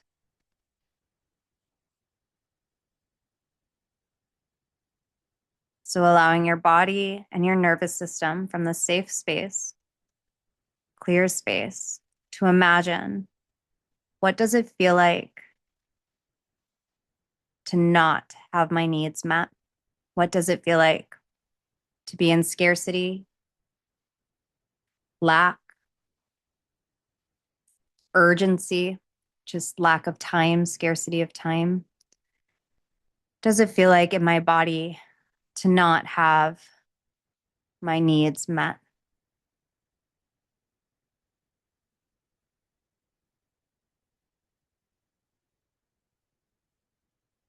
And just take note. There's no good, bad, right, or wrong. It's just data. It's just information. So just be aware of this information.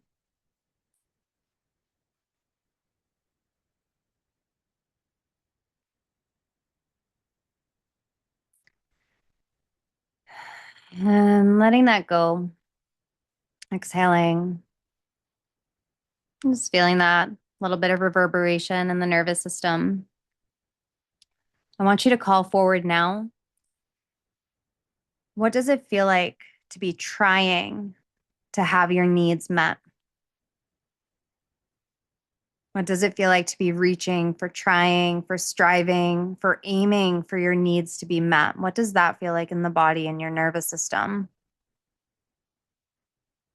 Trying to have my needs met. working hard to get my needs met, hustling to get my needs met.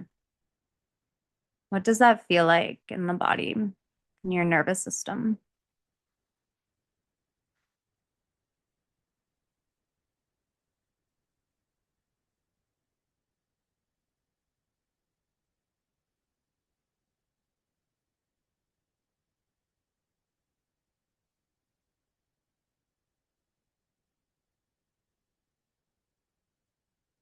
Noting, observing. See if there's similarities or the differences between not having needs met and trying to have needs met.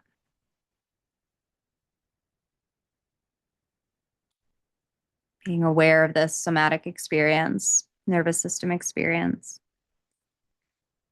and clearing it. Exhaling, releasing that.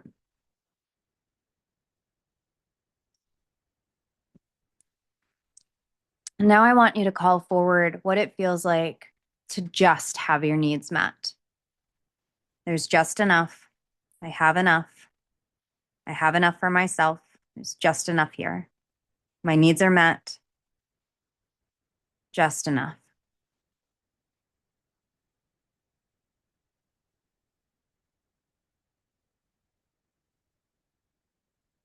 Noticing your body, your breath, your nervous system. What does it feel like? What is the experience of having just enough?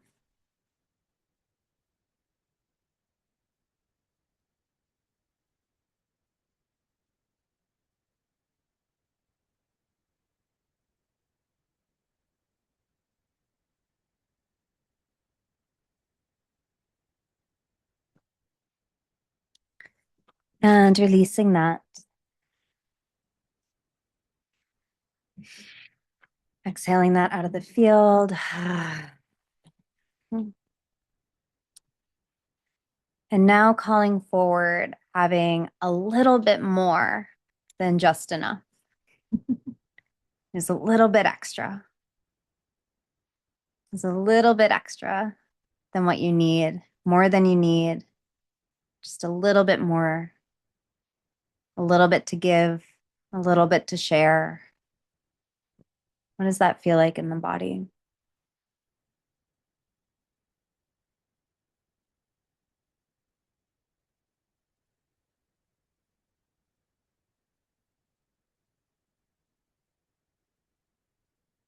Mm.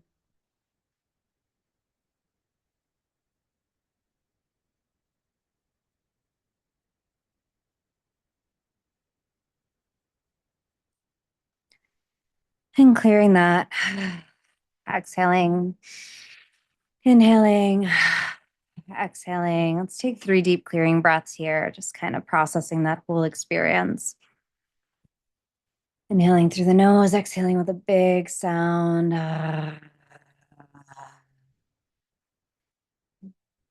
2 more, just like that.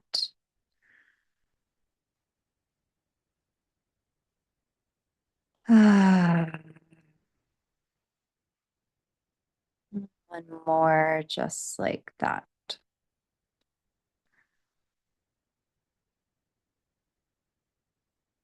And I want you to just take a moment to recognize those 4 steps, those 4 intervals, and the incremental progress it is to move between each one, how close together those feelings really are. Not having needs met, trying to have needs met, just having needs met, and having a little bit more than needs met.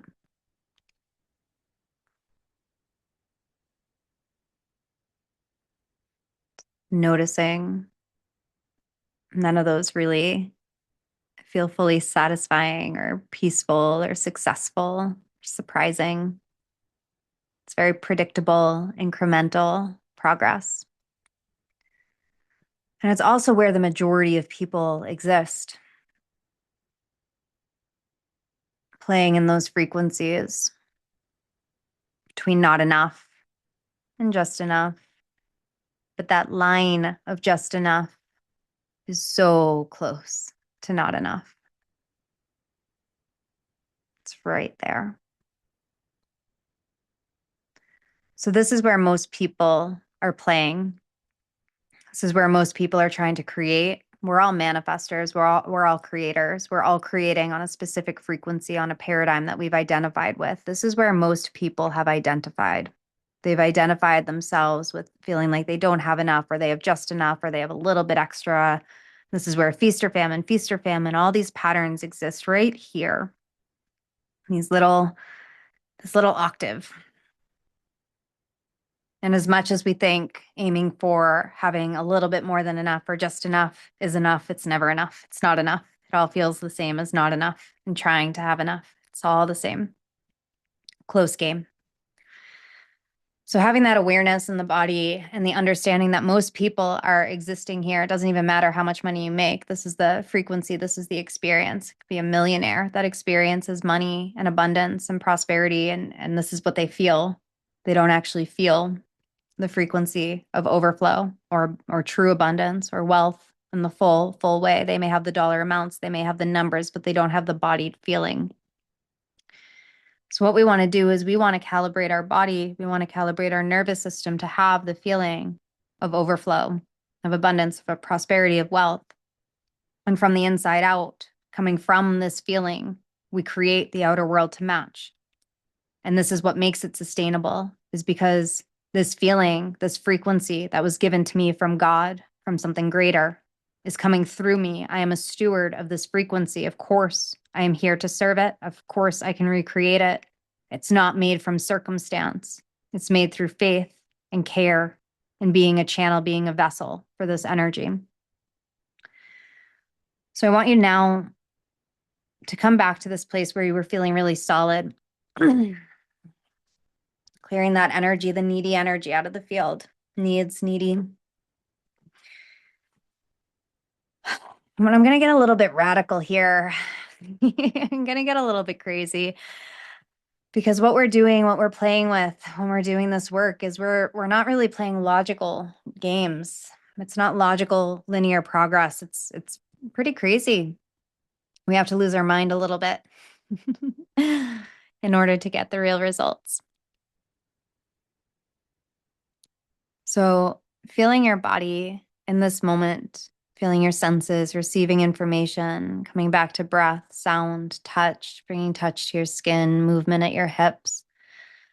Allow yourself to feel the pleasure in this moment of what it is to not be attached to the past, not be thinking about the future, to just be, to fully exist here and now, to be fully alive in your embodiment here and now, just breathing life, feeling the fulfillment. What a gift it is to be with sisters doing this work, changing the freaking planet through pleasure, through enjoyment, through elevating frequency, through birthing new paradigms and doing what hasn't been done before by being on the edge of creation. What a gift. What a wild, insane ride. Finding the pleasure it is to exist beyond all of that noise, all of that chaos. How much lighter it actually is to breathe clean air beyond the congestion. Feeling how in this field of sovereignty, you can't actually be disturbed. You're so connected to your core, to your diamond core. You know who you be. You know what fuels you. You're unshakable. You're present. In this moment now, you're untouchable.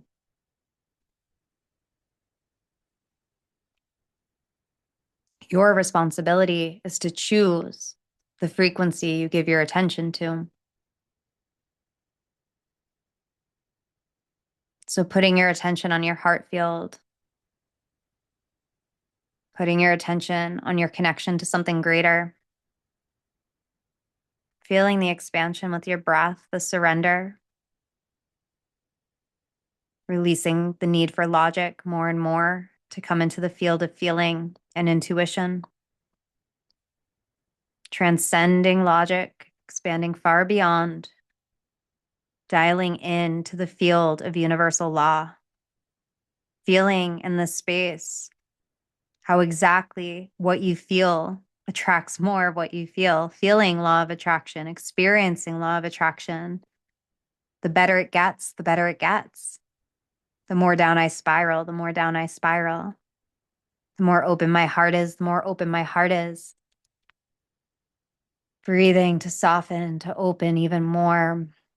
Trusting without needing to control. Noticing it's only when you try to control the experience that you lose the experience. And then all you need to do is let go and come back to presence, to heart, to surrender.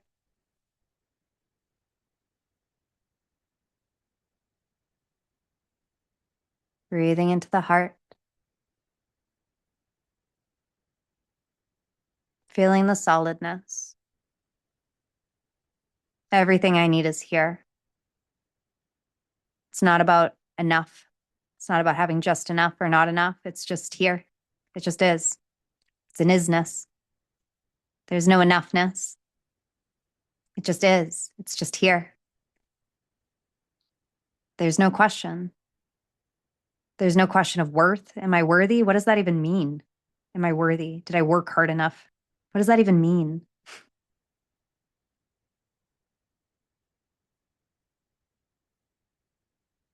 Clearing the field, rising above the congestion, the noise of humanity, the noise of the minds, the programming, the chaos, the false matrix. Bringing your consciousness beyond it while holding the duality of what's happening on the planet simultaneously.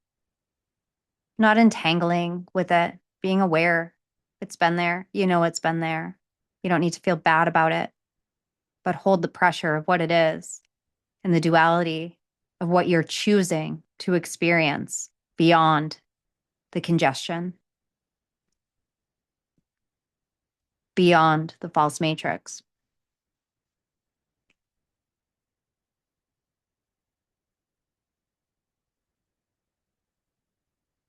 It's no bypassing, it's holding the full picture and choosing to live where the air is more clear.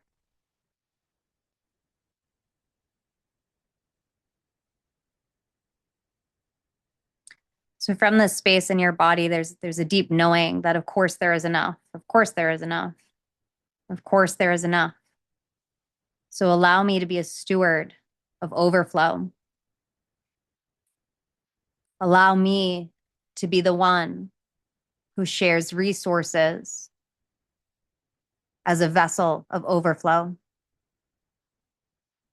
Allow me to pay forward this frequency in a way that serves the highest good for all.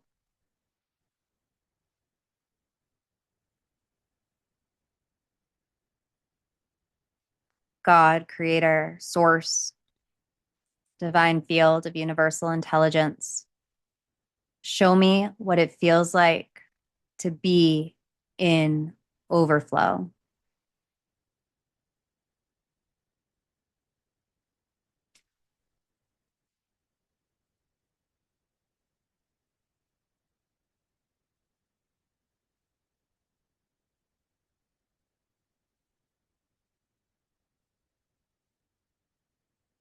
Allowing yourself to expand your capacity to breathe deeper, quicker, longer.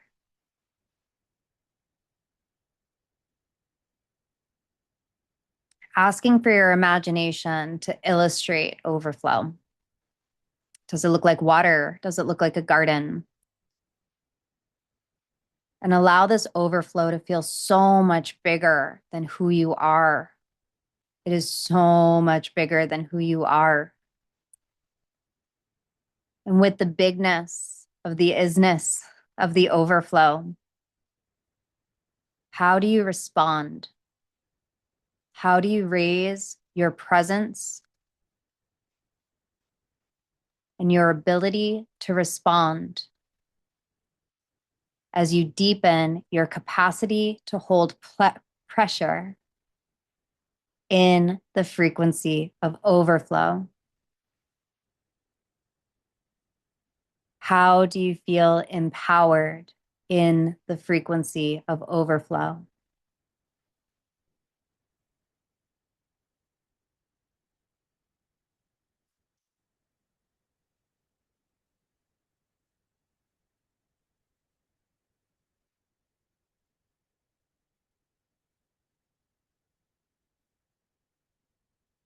Notice how your breath changes, your heart changes, your thoughts change, your biology, physiology, your nervous system. Noticing all of these shifts without needing to control them. Let them evolve. Let your body and systems evolve to the frequency of overflow.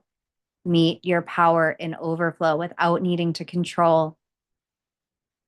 Rising above the noise, above what's normal, above where most people exist, and attuning to this current of overflow. More than enough. Giving and receiving, circulating this energy, the currents.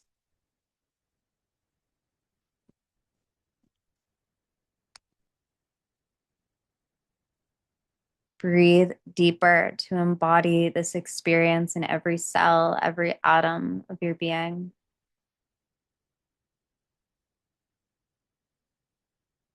Attuning to this frequency, staying connected to breath, sound, and movement.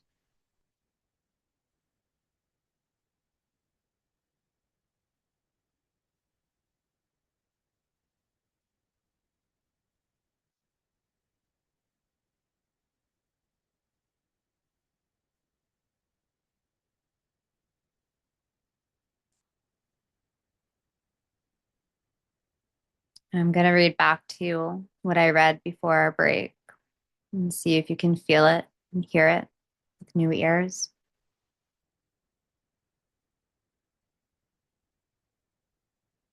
It's already here.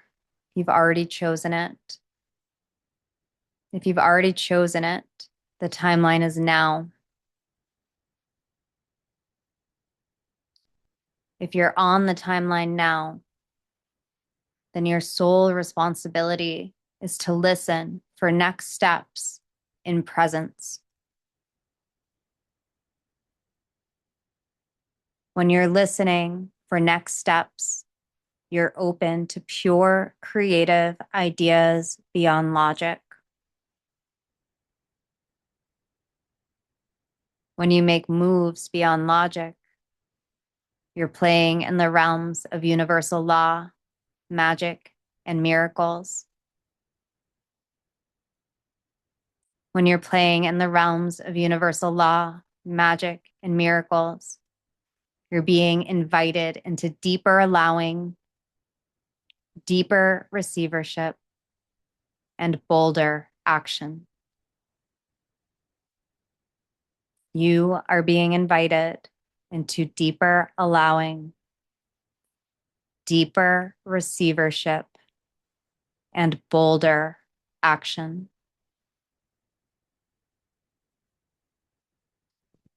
When we're tuned into this field, we can feel there's no way hustle could ever create what it is we want to create.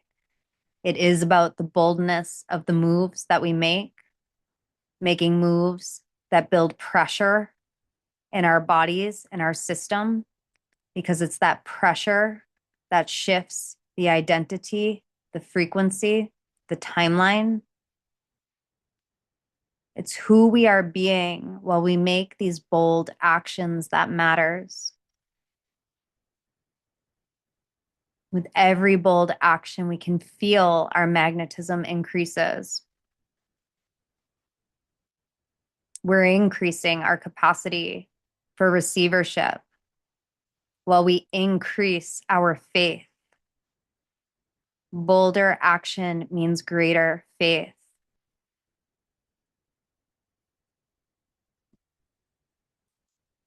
This is the type of faith that exists in your entire body.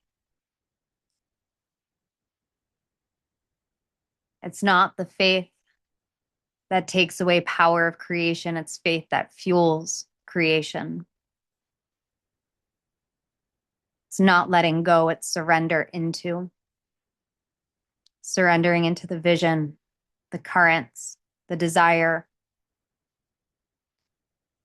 owning your power of presence, responsibility, capacity.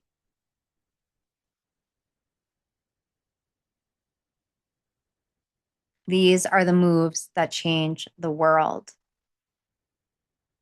It was never a question about worth or enoughness. It doesn't even exist here. It's not even real. This is a heart game. How much can you care? How much can you invest your being? How all in on the game are you? How strong is your faith? How much pressure can you hold? How present can you be with the things in front of you and respond with grace, emotional intelligence, energetic mastery, and refinement? Can you continue to choose yourself every moment of every day?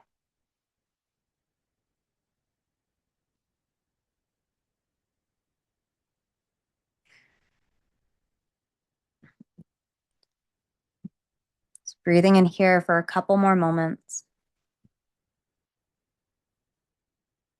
Tuning to the frequency of overflow.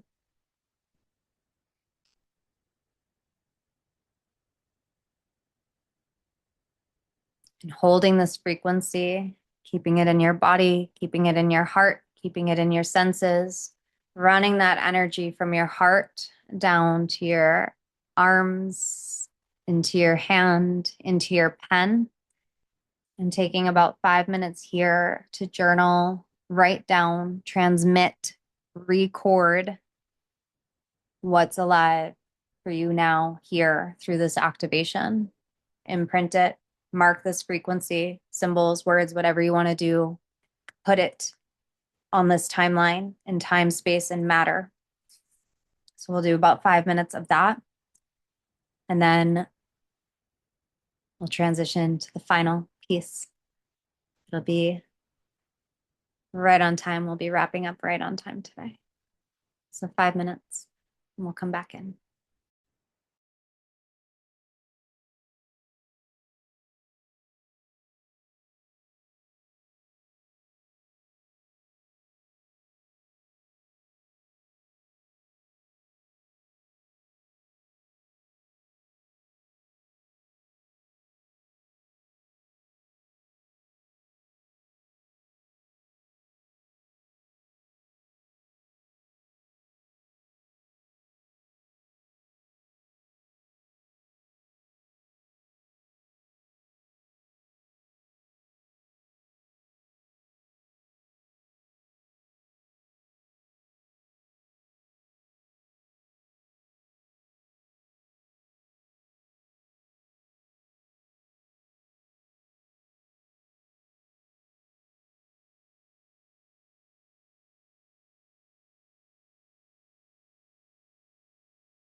Okay. So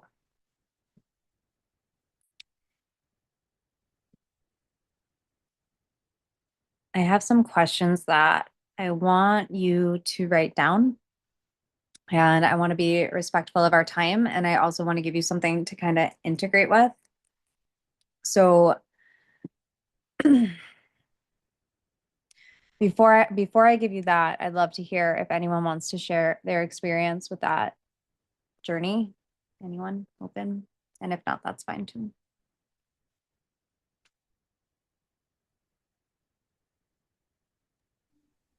Yeah, I can share. Um, hmm.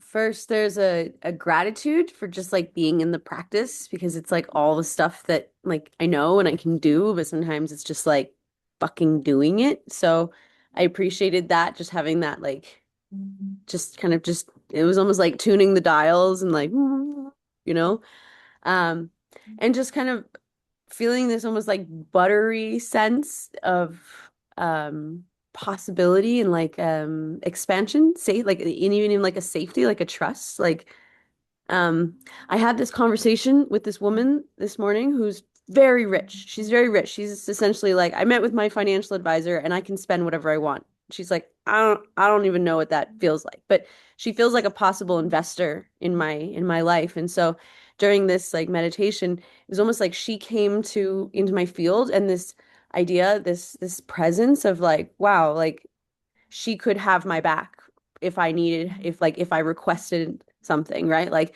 and kind of transposing that. So it's like feeling like the whole universe, like, is that feeling of this like rich investor who like has my back, right? And just like kind of stepping forward with this like sense that, yeah, that's like true. And just the sense of like, some way or another, I can have it. Some way or another, I can have it. And just having this like expansive feeling, some way or another, I can have it. The universe is a rich investor lady who loves me and who wants to empower me, and just kind of just feeling, just like letting myself like feel that to be true, which is a very different experience, very different sensation than the incremental sort of survival ladder that you walked us up, right? Like it was a fundamentally different, it was like a more expansive possibility, like feeling into the all that is and just like the pollination of God and like, okay, cool. Yeah. Let's go. I love this. And I love like we always that's the mystery school of life, right? It's like these people, experiences, archetypes come into our field to show us an energetic signature and to Yeah, help demonstrate what's exactly. here. But it depends what frequency we're living on, how we interpret the relationships, because some people could have the same person come into their field and all their mother wounds can come up and provide for me, save me, fix me. I need you. I need you. I need you. I need you. Oh, I need you. that I can see that frequency. I can see that possibility, Yes. but there's something else in my like that's like the old codes that I've been shedding, which is why it's like this kind of sort of spiral like reemergence with this archetype and like I'm relating to it differently this time because I'm not in that frequency of survival and grasping and getting and like siphoning and extracting. Yep. So it's a That's different experience now, more of like I'm safe and I'm supported and I'm guided and I am provided for, but not from a space of desperation, but from a space of empowerment and support. yeah. Yeah. Yeah, and once we feel that and once we tap that, our natural instinct is to give back.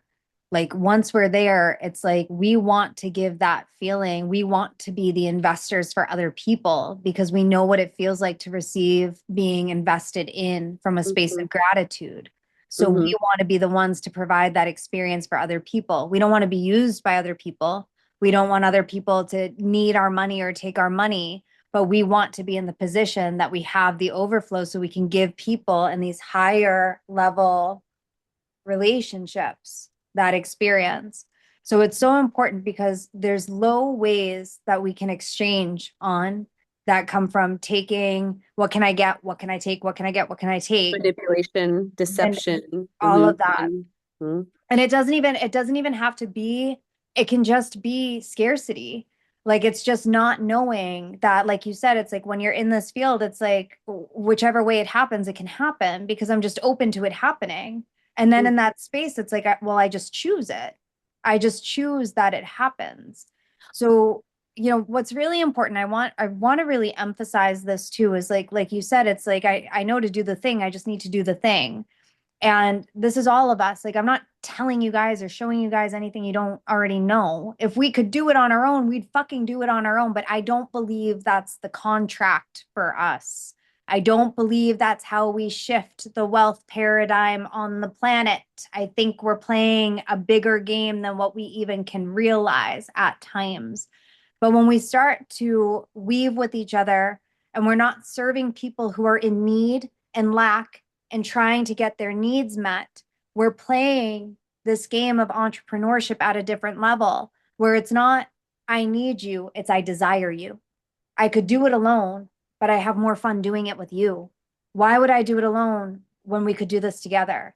And then it's not the graspy. It's funny you say that because that's the energy now in my relationship, whereas before it was like this graspy attachment energy. And now it's like, and we say this to each other all the time. It's like, I don't need you, but I want you.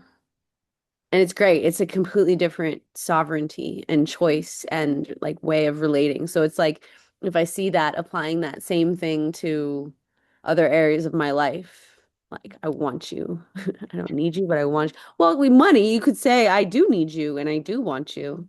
How would you apply that energetic there? So this is, I actually didn't go there in the journey, but I was thinking of going there. It's actually quite amazing how little we need. And if we're attached to thinking that money is a god and we're attached to needing to prove that we need money, we're going to learn lessons in a very dense way. Yeah. Versus if we understand that, because it's not the money we need. We need shelter and we need food and we need things for our body to physically survive. But we also need way less than we actually think we need. So if we're on that level of playing for what we need and trying to get our needs met with money and resources, we're not in the same space of knowing that magic and miracles are all around. I shared on I shared it in the Facebook group too, but I shared on my personal page this memory that came up from a few years ago talking about my experience in Hawaii. And that really was the calibration portal for me because in that time my debt was going way up and my savings was going way down. I was like homeless in the jungle, but I had to stay there for different I was there, right? So this Yeah. whole thing was the most divine, the perfect person at the perfect time would come with a car getting me to the store that I needed to, like everything was just perfect, perfect, perfect, perfect, perfect, perfect, perfect. And it was a full body calibration initiation into understanding that needs are truly always met and more. But if we're just striving for the needs being met and just enough, it's not the same as tuning into overflow and operating from overflow every day. Even if you miss a meal, you can still be in overflow. So it's not like, yes, our physical body needs things to survive, but it doesn't need as much as we think it needs. And if life wants to give us that lesson, it will give us that lesson, but we don't need to learn that lesson. Instead, we can just desire for the sake of desire. I believe it is much more worth our time to train ourselves to know what desire is for the sake of desire instead of trying to prove that we need money. Like, that is not a fun game to try to prove that we need money. We don't want to play that game. Lots of people are playing that game. We get to prove that we are infinite beings and all resources come to us. So energy goes where attention flows. What game do we want to play? Overflow is not the same as trying to defend our stance that money is in a need on the planet because we can't play that game. Like, that's a choice. Like, that is a choice. It's a level of power. It's a level of heart. It's a level of consciousness. It's an attunement. Thank Thank you. you. Thank you. Tamara, not to call on you, but you look like you were going to share something. Okay. So, what I was seeing is this, I've never seen it in real life, but like this pyramid of champagne flutes. And then the champagne is like overflowing, starting at the top, right? And I have that overflow, right? And I still desire more overflow because it's fun and it feels so fucking good. And I see how like other people's cups are filling up as mine is filling up. And historically, I've seen how it just keeps cycling through, and I didn't need to contract ever. And yet, there's this like boom, boom, like a big elephant is running towards my champagne tower. And because of certain experiences I've had where it's like it just takes one asshole to knock my tower over. And then and I've got employees, we've got people like I've got kids, I've got dependents, and then all of a sudden I'm like, it just takes one asshole. And that's not overflow. That's not abundant thinking. I'm getting sweaty just thinking about that. And then I I realize that yes, it's fun to see all the beauty of the overflow, but there's this glitch still in my matrix that it could all be fucked up by one person that I don't anticipate. I don't block. I don't set the right boundaries. I don't love myself enough. Whatever it is, there's still that thing. And that's, I want, I've experienced overflow. I don't want to sabotage myself anymore with the fear of all that What weird. I love Yeah, what I love about all that you just said is you pointed it back to the inner work. And this is everything. Because if we're creating our success, our overflow from the inside out, then we know we can rebuild it. Versus if we're manipulating like chess pieces on the outside world, and then it's like Jenga, like we're building all the blocks with Jenga, and then it gets knocked down. It's like to rebuild all those blocks. Can we rebuild them all? What if pieces go missing? Like all of these things, because we've externalized our power versus knowing that we created it. God created it through us. We were the vessel for the thing. Then it's like, of course, we can rebuild it. But then it's just a matter of, is it worth knocking it down to have it rebuilt? Right. And when we start to ask that question, then it brings in the capacity, then it brings in the power. Can I keep my emotional intelligence high so I don't allow this thing to get rocked? Can I keep my eye on my self-worth high? Can I keep conviction in my value? Can I keep my focus on my self-love in order for this to not get rocked? And that's the pressure and that's the power that allows the stabilization in the field. But everything you said, it's exactly that. It's the inner work, and things will happen and glasses will get broken, but then you learn the lesson, and then they don't typically break a second time when you've learned the lesson that way. So it's not Because even if the glasses break, God's still pouring. You always. just grab another vessel.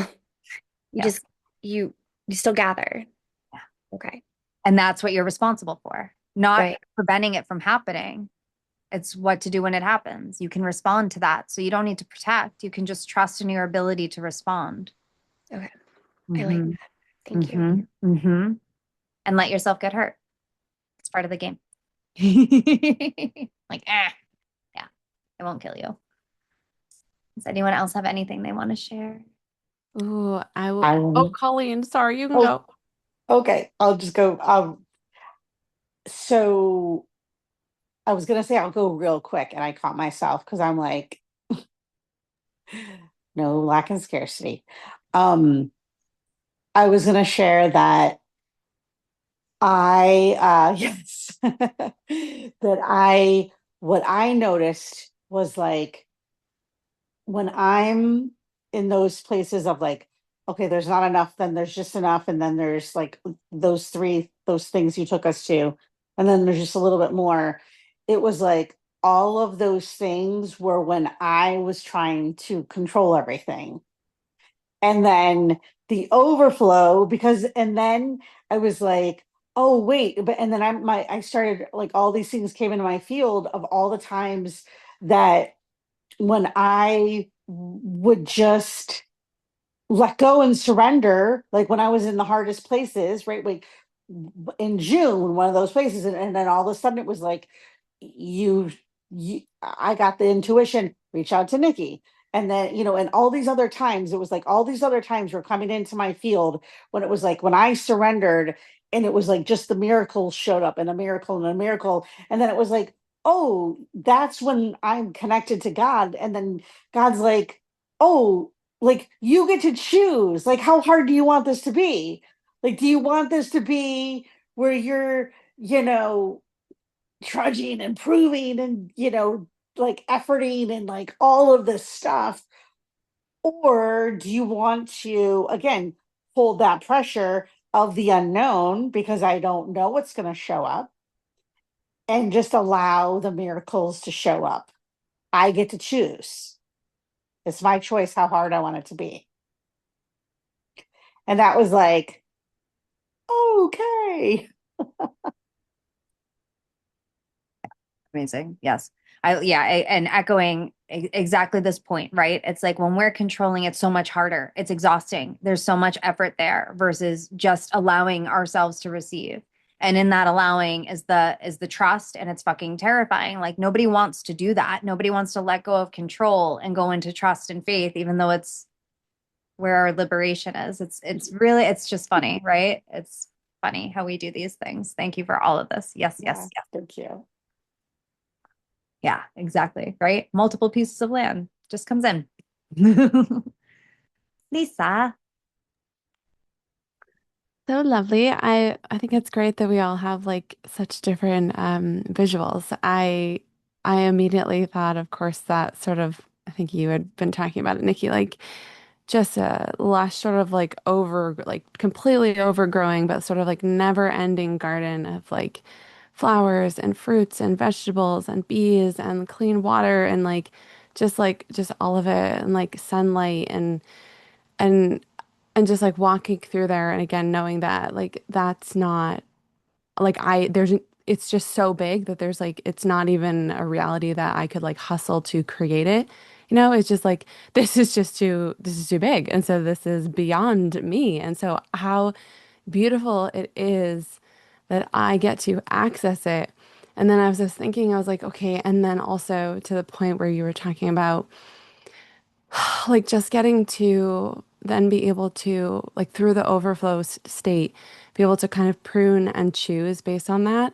It's like okay, so I'm like walking through here with my basket and I'm able to choose like the best most like yummiest like things that I want from here, and then I started to cry because then I'm like oh my God, I I can have many baskets and I can keep going back here and I can give to like everybody through this space that I have access to. Oh God. Oh, it was absolutely like so wild to me. I'm like, oh my God. So if I have access to this, then that means that like not only do I have access to it, but everybody else does too. And it was so lovely. So yeah, so thank you for that. I'm gonna keep going back there because it was really beautiful. Mm. Oh, Lisa, your heart. Oh, and like, can we just emphasize like the vision that you're experiencing feels so good to you to give to other people. And Yeah. that's the motivation, right? It feels good for us to give from this place. It's like, oh my God, I get to be the path of least resistance. I get to be the one that provides to the people I care about the way God provides to me. I get to be the one that shows what is possible so people find their way to this place. We're all just walking each other home, right? Oh, so good. Thank you. Yeah. I miss you too, Tamara. Love you. Kathleen, I don't know if you want to speak, but there's no pressure whatsoever. Okay. I'm going to assume no. Okay. So I'm going to give you guys some journaling prompts to keep going with this and keep integrating with this. And of course, you have the activation to come back to, and I'm going to keep this up in the group for a bit. All right, so these are the things that I want you to start to question. So find a practice of tuning into this field, because we all like that's our work. Our work is to tune into the frequency. Like that's it. And then make actions from there. But it's like, like even Erica was saying, it's like we know to do the things, but unless we're in the spaces, plus there is a momentum that happens when women come together in groups. There's a collective vortex as well that amplifies the field. I want to emphasize that. Like that's why doing the pleasure practice. Maddie had a beautiful share about that. Like she struggles with the pleasure practice, but being live with it, tuning into the collective field allowed her to relax and open up and surrender. And it's the same thing with like self-pleasure, like masturbation self-pleasure versus intimacy with a partner are very different things. And pleasure practice on your own versus in the set container are very different things, because having someone else hold that space, we're able to exalt into the frequency of receivership that's different when it's just us on our own. So that's part of the formula as well, like being held in containers. This is one of the most powerful things about mentorship, is it gives us that experience of being able to open up and receive more. Can you speak to the verb exalt itself? Exalt to me is that feeling of taking, when I think of exalt, there's a power to it that's not just like elevate. It's like exalt. It's lifting the entire paradigm, exalting it up on a higher frequency, taking the entire everything that's around you and lifting it all up. Nothing is left behind. Everything is exalted. It's not like we're just elevating and we're ascending. It's like we're exalting. There's a power behind the exalt that's really, really important. And in my mission, it's that like, let's fucking go. So yeah, so when we're doing this work, when we're coming together in a collective, it's easier. Like we're exalting each other, like we're here lifting each other up. We're seeing each other's visions. It's different when we have these ideas, when we have these visions, when we have these dreams, and we don't have people holding them with us. When we're all holding this, when we're all in this shared heart field together and anchoring it in, it changes the paradigm.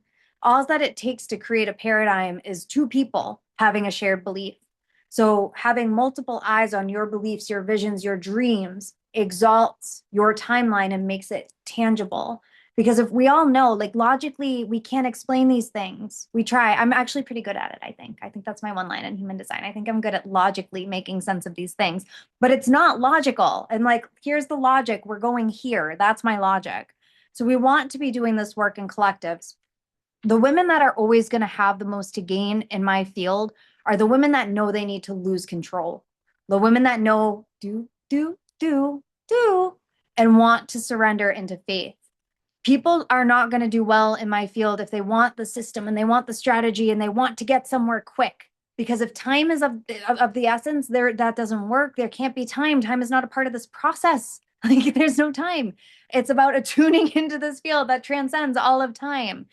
So with this, like when we're in these frequencies, when we're tuning into changing our identity, where we're identified, what our energetic home is, it's very supportive to have these containers for accountability. Like it's not like, yes, we can do it on our own, but honestly, it just takes longer. Like that's it. So when we start to play this game, when we start to make investments, when we start, and that's the pressure, right? We put our money there, we hold the pressure versus throwing our money away. There's no pressure in just throwing our money at things. There's no pressure there versus being invested and holding that pressure. That is the catalyst for transformation. So what I want to say is with this energy, yes, we want to be tuning into overflow every day, but it's not enough to just tune in. We have to take action. We have to, and it's not about scarcity, urgency. How do I make sure that I'm manipulating my world to look like it's on overflow? It's not that. We're taking action while we're in the frequency. We're listening, we're opening the void, and we're listening for the next step forward. So I firmly believe this is why I don't do weird salesy stuff with people. Colleen found me when I was in Hawaii originally. That's when she first reached out to me in 2022, and then came in hardcore in June. Like she entered my field then. And when it was time, she had an intuitive hit. It's not like we had this big relationship. She just knew, I need you now. I want you now. We'll say want. And just went with it. But that's what I do. That's what, the second month in Exalt is all about, this clients in the quantum. Like I put it out there. Like when my clients are ready, they'll hover in. Erica's hovering my field right now. Like she's like, all of a sudden she's like, like, where did it come from? And then Jacqueline was like, oh, I had this intuitive nudge to come back in. She left Priestess for a month, 2 months, and was like, I'm back here. Whatever it is, I'm in. Like, this is the work. It's not about sales. It's not that. It's just about when we put our energy in the quantum and it's like, hey, I'm going somewhere. Want to come? Do you want to? You can do it on your own, but we're going to have more fun doing it together. Like that's the game. That's what we're playing here. And that comes from overflow versus I need something to fix me. I need something to say. That's not whatever. That's not it. And even like there's nuance to this too, because we're even when Colleen came in, there was an energetic, we'll say crisis at the time, but she didn't need me. She could have done it on her own, but she knew it would speed up time. Like it would be a much more enjoyable thing to do it together. So there's different levels of this. All right, so let me give you guys some questions to look at, to massage into, to play with, to keep the integration of this going. So what shifts in your identity would support you in holding overflow? So contemplate this.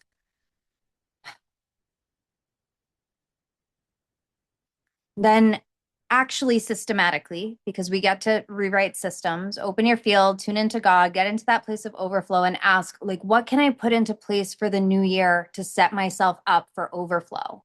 What wants to be implemented? So like I gave the example of my thing, I feel like there's a responsibility I'm being called to level up to with my messages. Like I feel that, I intuitively feel that. It's not logical, but I feel like that's a part of it. So even that, how can I level up my responsibility? How can I level up my power? Because if we want more overflow, we have to hold more power. Power is presence, responsibility, and capacity to hold pressure. So how is it, what is being called of me? What are ways that I can hold more power? And like very simple questions, like what can I clear from my field? Where is there congestion? And it's being mindful of that, right? Like it's just clearing congestion, clearing the pipes, right, Tamara? We're clearing the pipes. I had fucking drain flies for like 6 weeks. I'm like, yeah, I'm cleaning my freaking pipes. It's all part of the overflow journey. This is what we're here for. So what can you clear? What can you streamline? Like where do the channels want to be like really streamlined so that overflow can like a I'm not going to say the word I think I was going to say because I don't think it's the right word, but like a blast of water that begins with a G. There's a word for that. One of them's an old man and one of them is a water thing, right? Anyways. All right. So what can you clear? What can you streamline? Like what are the things you can put into place for the new year? And especially for the women in Exalt, right? Like this is your work before we come into Exalt.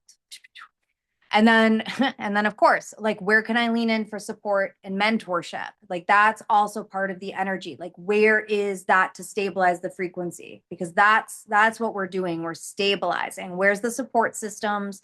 Where can I lean back? Because the more we have the support in place, the more we open up to receivership because we did the responsible thing by putting the pillars in place so the energy can flow. Okay.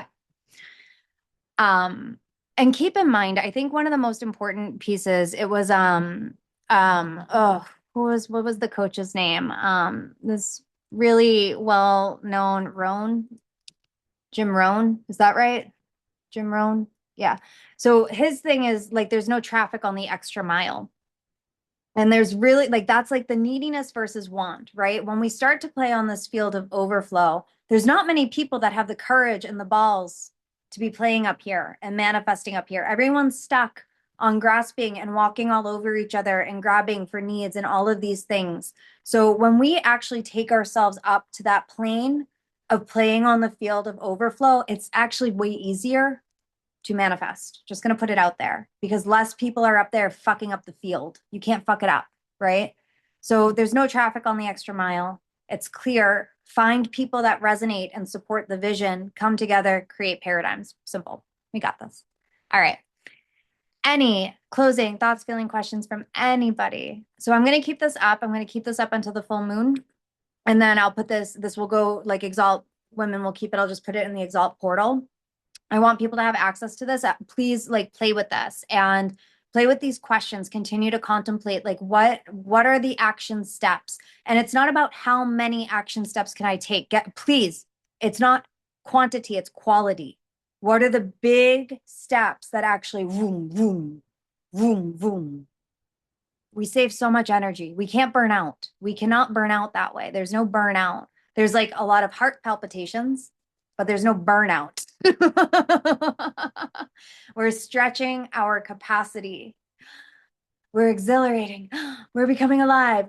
We're at the edge of expansion of the universe because that's what the game of life is. And keep that in mind too. Like there's no 2 steps ahead. There's no 3 steps ahead because we're literally alive at the creation, nose to nose with what's being created. So there is a call to presence. There's a responsibility to presence.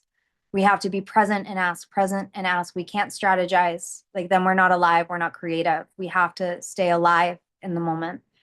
And again, that takes, I'm out of control. I'm alive. I'm out of control. But that's what we're doing here. And then it gets fun. And then it's like, why would I ever want to go back?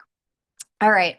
I love you all so much. It is the solstice. Now it is getting lighter and lighter and lighter and lighter and lighter for us on the northern hemisphere. If you're on the southern hemisphere, you get to feed off our energy because that's how this works. Blessed solstice women, happy holidays in all of the ways. Happy New Year. We are exiting the year of the snake and entering the graceful poised horse. That's going to feel really good. Yeah, we're really excited about that. I love you all so much. I'll see you in the group.